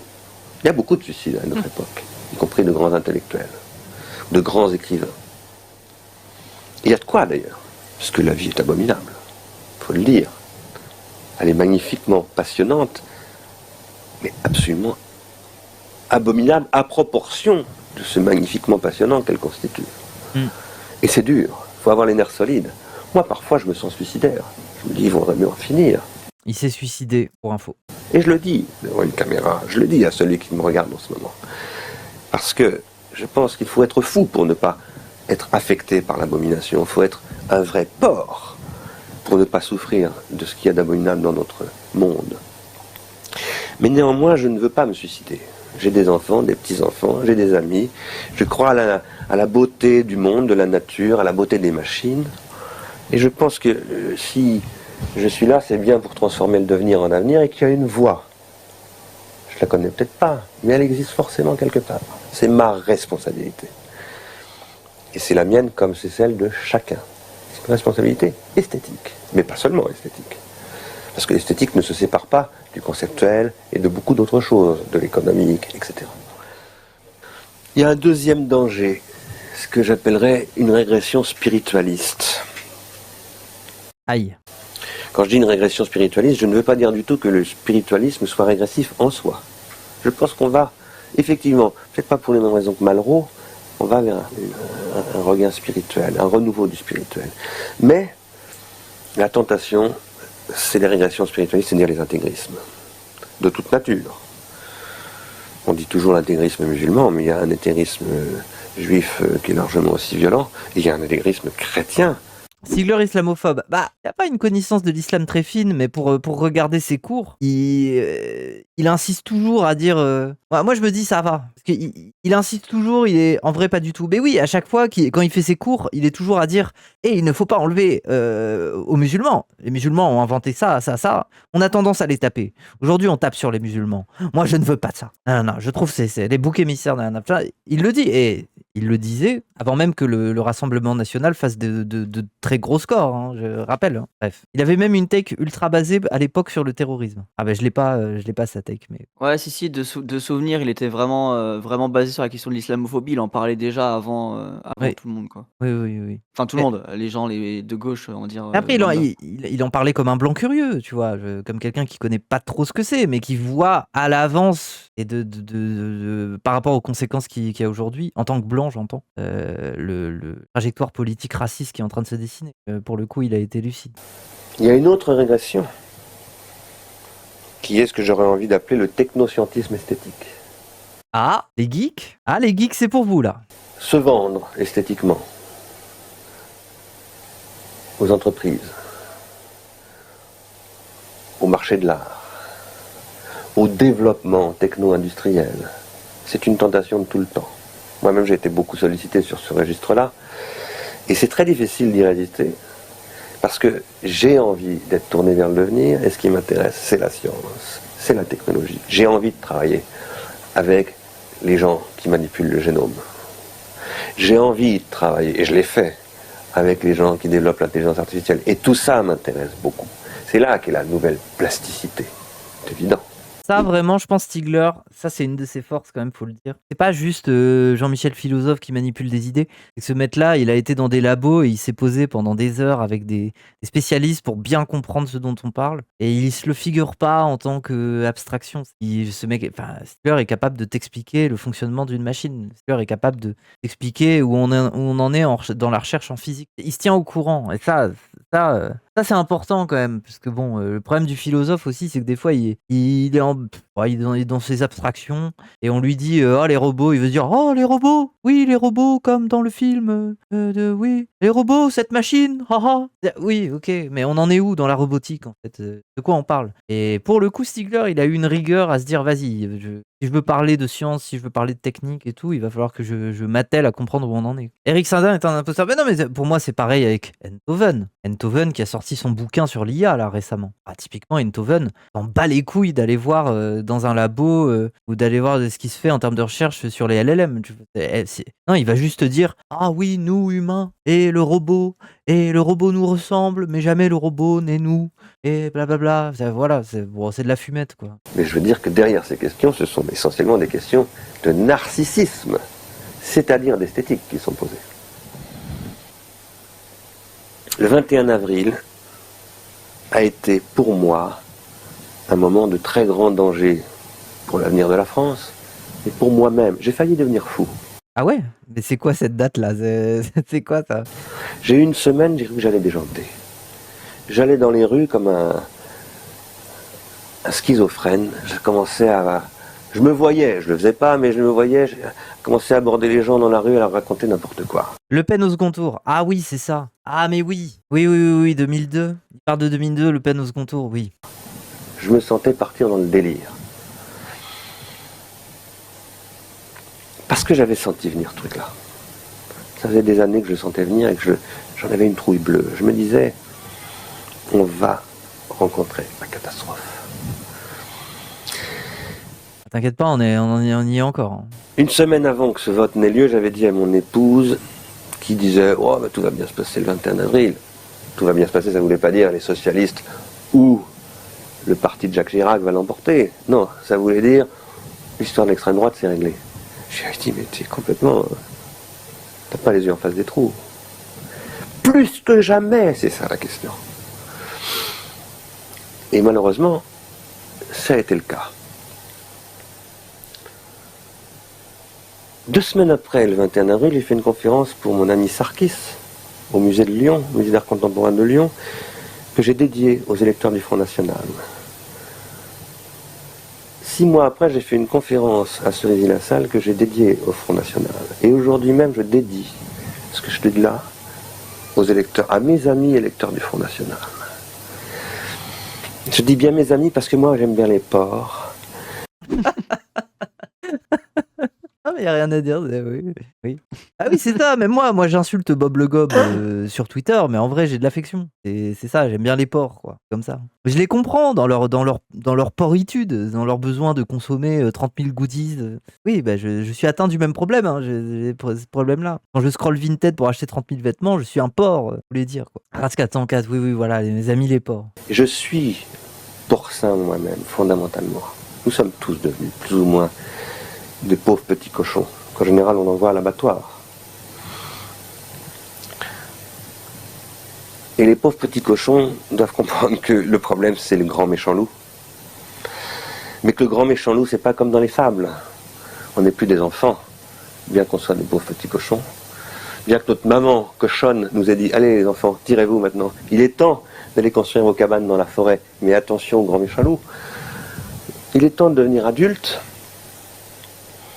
et de nous apercevoir de quoi, en tant que pauvres petits cochons que nous sommes. Que nous sommes tous blessés dans notre narcissisme.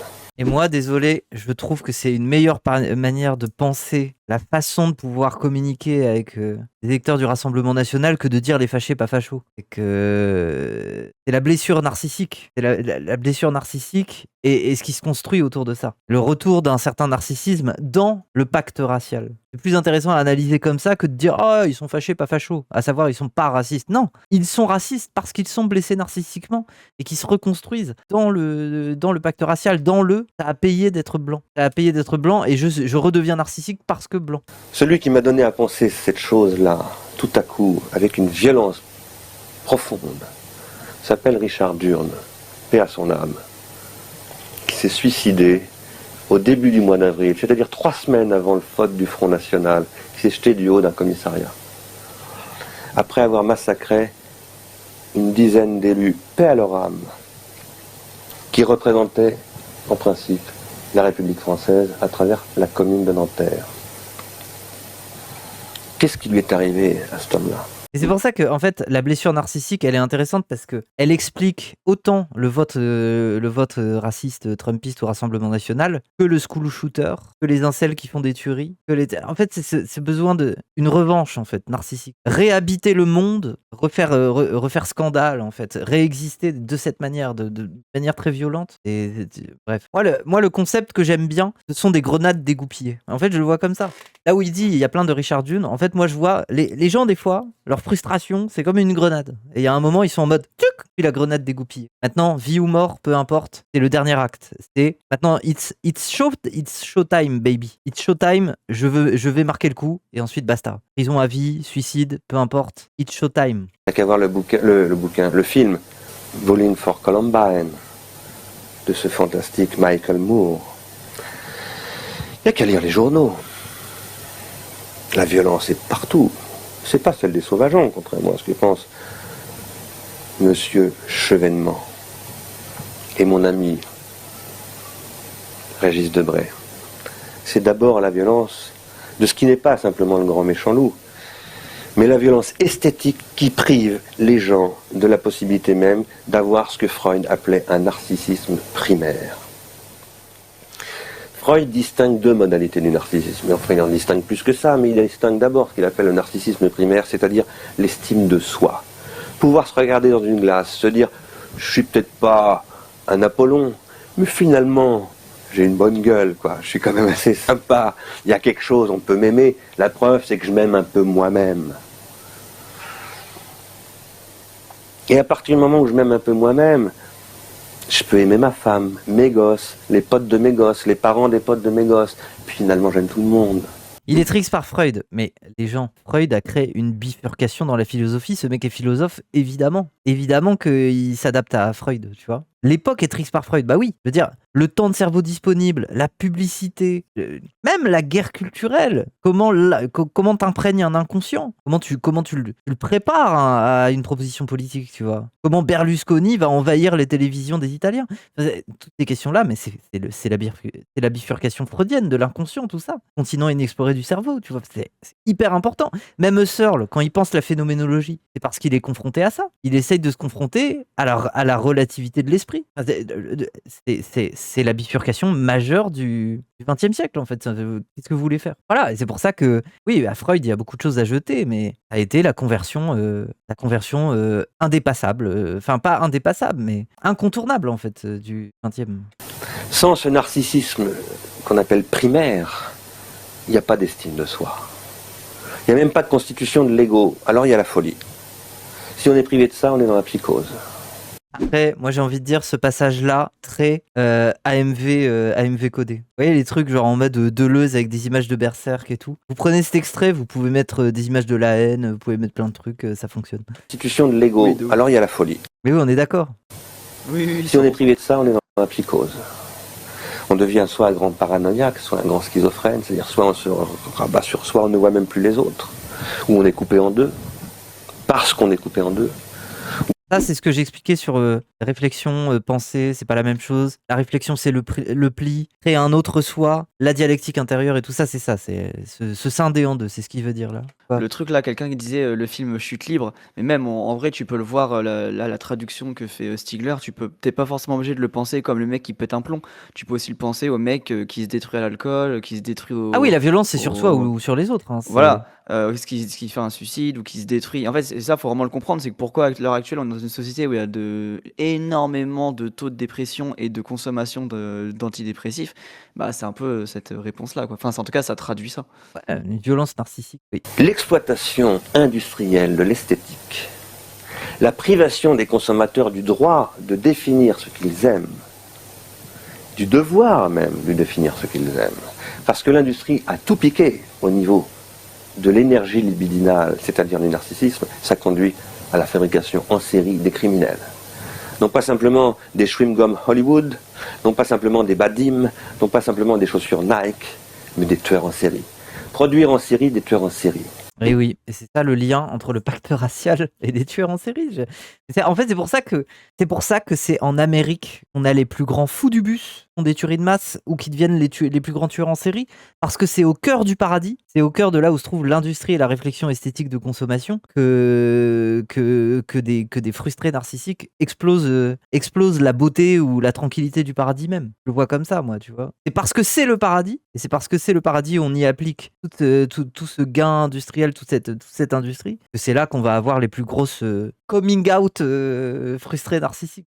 Et c'est pour ça que Ben Laden gagnera la guerre, si on ne le comprend pas. Inévitablement. On pourra le tuer, on pourra massacrer tout ce qu'on veut, y compris des substituts de terroristes comme les Irakiens qui ont surtout des champs de pétrole. Ouais, c'est intéressant. En fait, ouais, bref, intéressant sur le terrorisme. Terrorisme aussi, c'est une frustration narcissique, une blessure narcissique. Et on ne pourra pas tuer Ben Laden, ou en tout cas ce qu'il incarne, tant qu'on n'aura pas compris, en fait, ça. C'est ce qu'on impose à des populations, cette blessure narcissique qu'on leur impose, dans l'arrivée de la mondialisation des capitaux américains, de la société de consommation, de la redéfinition du goût esthétique, et du coup de la perte des singularités, et de la peur de la perte de ces singularités, et surtout le fait que ça soit imposé par la force. Et on aura beau tuer Ben Laden, on ne tuera pas cette idée. Ou tout du moins les canaux par lesquels les gens trouvent une forme, ou en tout cas pensent trouver une forme de résistance à ça. Et aujourd'hui, les gens ont encore des beaux jours devant eux. Hein. L'État islamique est de retour au Mali. La question esthétique et la question politique sont devenues absolument indissociables. Elles sont indissociables d'une question technique et industrielle. Et c'est donc un chantier où on ne peut plus dire il y a les artistes d'un côté, il y a les scientifiques de l'autre, il y a les philosophes là-bas, il y a les politiques ici, il y a les industries culturelles, il y a les supermarchés. Tout ça, c'est une question de politique esthétique. Tu sais que moi, par contre, souvent, je repense au tweet de Ras qui disait l'esthétique IA, un truc de fasciste, je sais pas quoi. Oui. Et tous les jours où l'avancée de l'IA avance, je me dis, bah oui, il avait bien raison et j'étais vraiment d'accord avec cette take. Attends, Ilyes, il va me le renvoyer. Ah non, mais oui, bien sûr. Mais c'est pour ça, moi c'est ce que je disais tout à l'heure. peut-être qu'il y a un pari à faire esthétique dans le fait de ne pas essayer de les concurrencer sur l'IA, sur la génération d'images ou d'imaginaires par l'IA. Plutôt rester dans un rapport justement à prise de vue réelle, à des trucs un peu plus manufacturés, confectionnés, tu vois, avec une empreinte. Et peut-être que par évolution du dégoût de l'IA, on va faire la différence en tant que justement rapport à l'esthétique, tu vois. Et que, bon, après, ça veut pas dire que le shitpost IA de gauche est pas drôle, mais je pense qu'il faut faire attention à pas trop s'y engouffrer. Ouais, c'est ça, au moins s'y engouffrer, ouais, clairement. Et rester je sais pas, en tout cas, moi je pense qu'il y a peut-être un pari à faire là-dessus. Et ça veut pas dire être anti-IA, mais voilà. Alors je le lis, il y a des streamers, s'ils font pas des grands lives de 3 heures sur nous, ils font pas de stats. Bon, c'était forcément à une époque où, voilà. Le pire, c'est quand vous êtes dans la rhétorique de on va les remplacer. MDR. Ah là là là là là là là là là là, vous êtes drôle. Ayez un rapport à l'esthétique et soyez drôle. Puis on en reparle, les enfants, mais c'est mignon. Let's go. Désolé, ce React était uniquement destiné à redorer le blason d'Iliès et à montrer à quel point il a raison au final. C'est un stream clash Iliès. Non. C'était un stream pour montrer que Iliès avait raison depuis le début. Il avait tout pré-shot. Il avait raison, mais bon, dit comme ça, voilà. Il faut le temps de le développer, mais ça pour se justifier. Mais non, mais c'est une blague. J'en profite pour montrer son tweet, mais oui. Méga basé, oui. Bon, bah, les gens. Qu'est-ce que t'en as pensé, toi? Bon. Moi j'aime bien, après c'est des sujets, de toute façon je pense que ça va être hyper présent avec la montée de l'IA et tous les trucs par rapport à l'art et tout, donc il va falloir le questionner. Mais moi j'ai pas de réponse malheureusement, hein.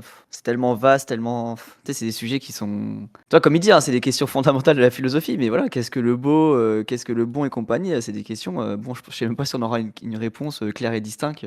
Ah, ouais, mais je sais pas, en tout cas je voulais en parler parce que bah là ça y est, les gens ils pètent des caps sur l'IA, sur Grok, on des tapoils sur Twitter là. Bref.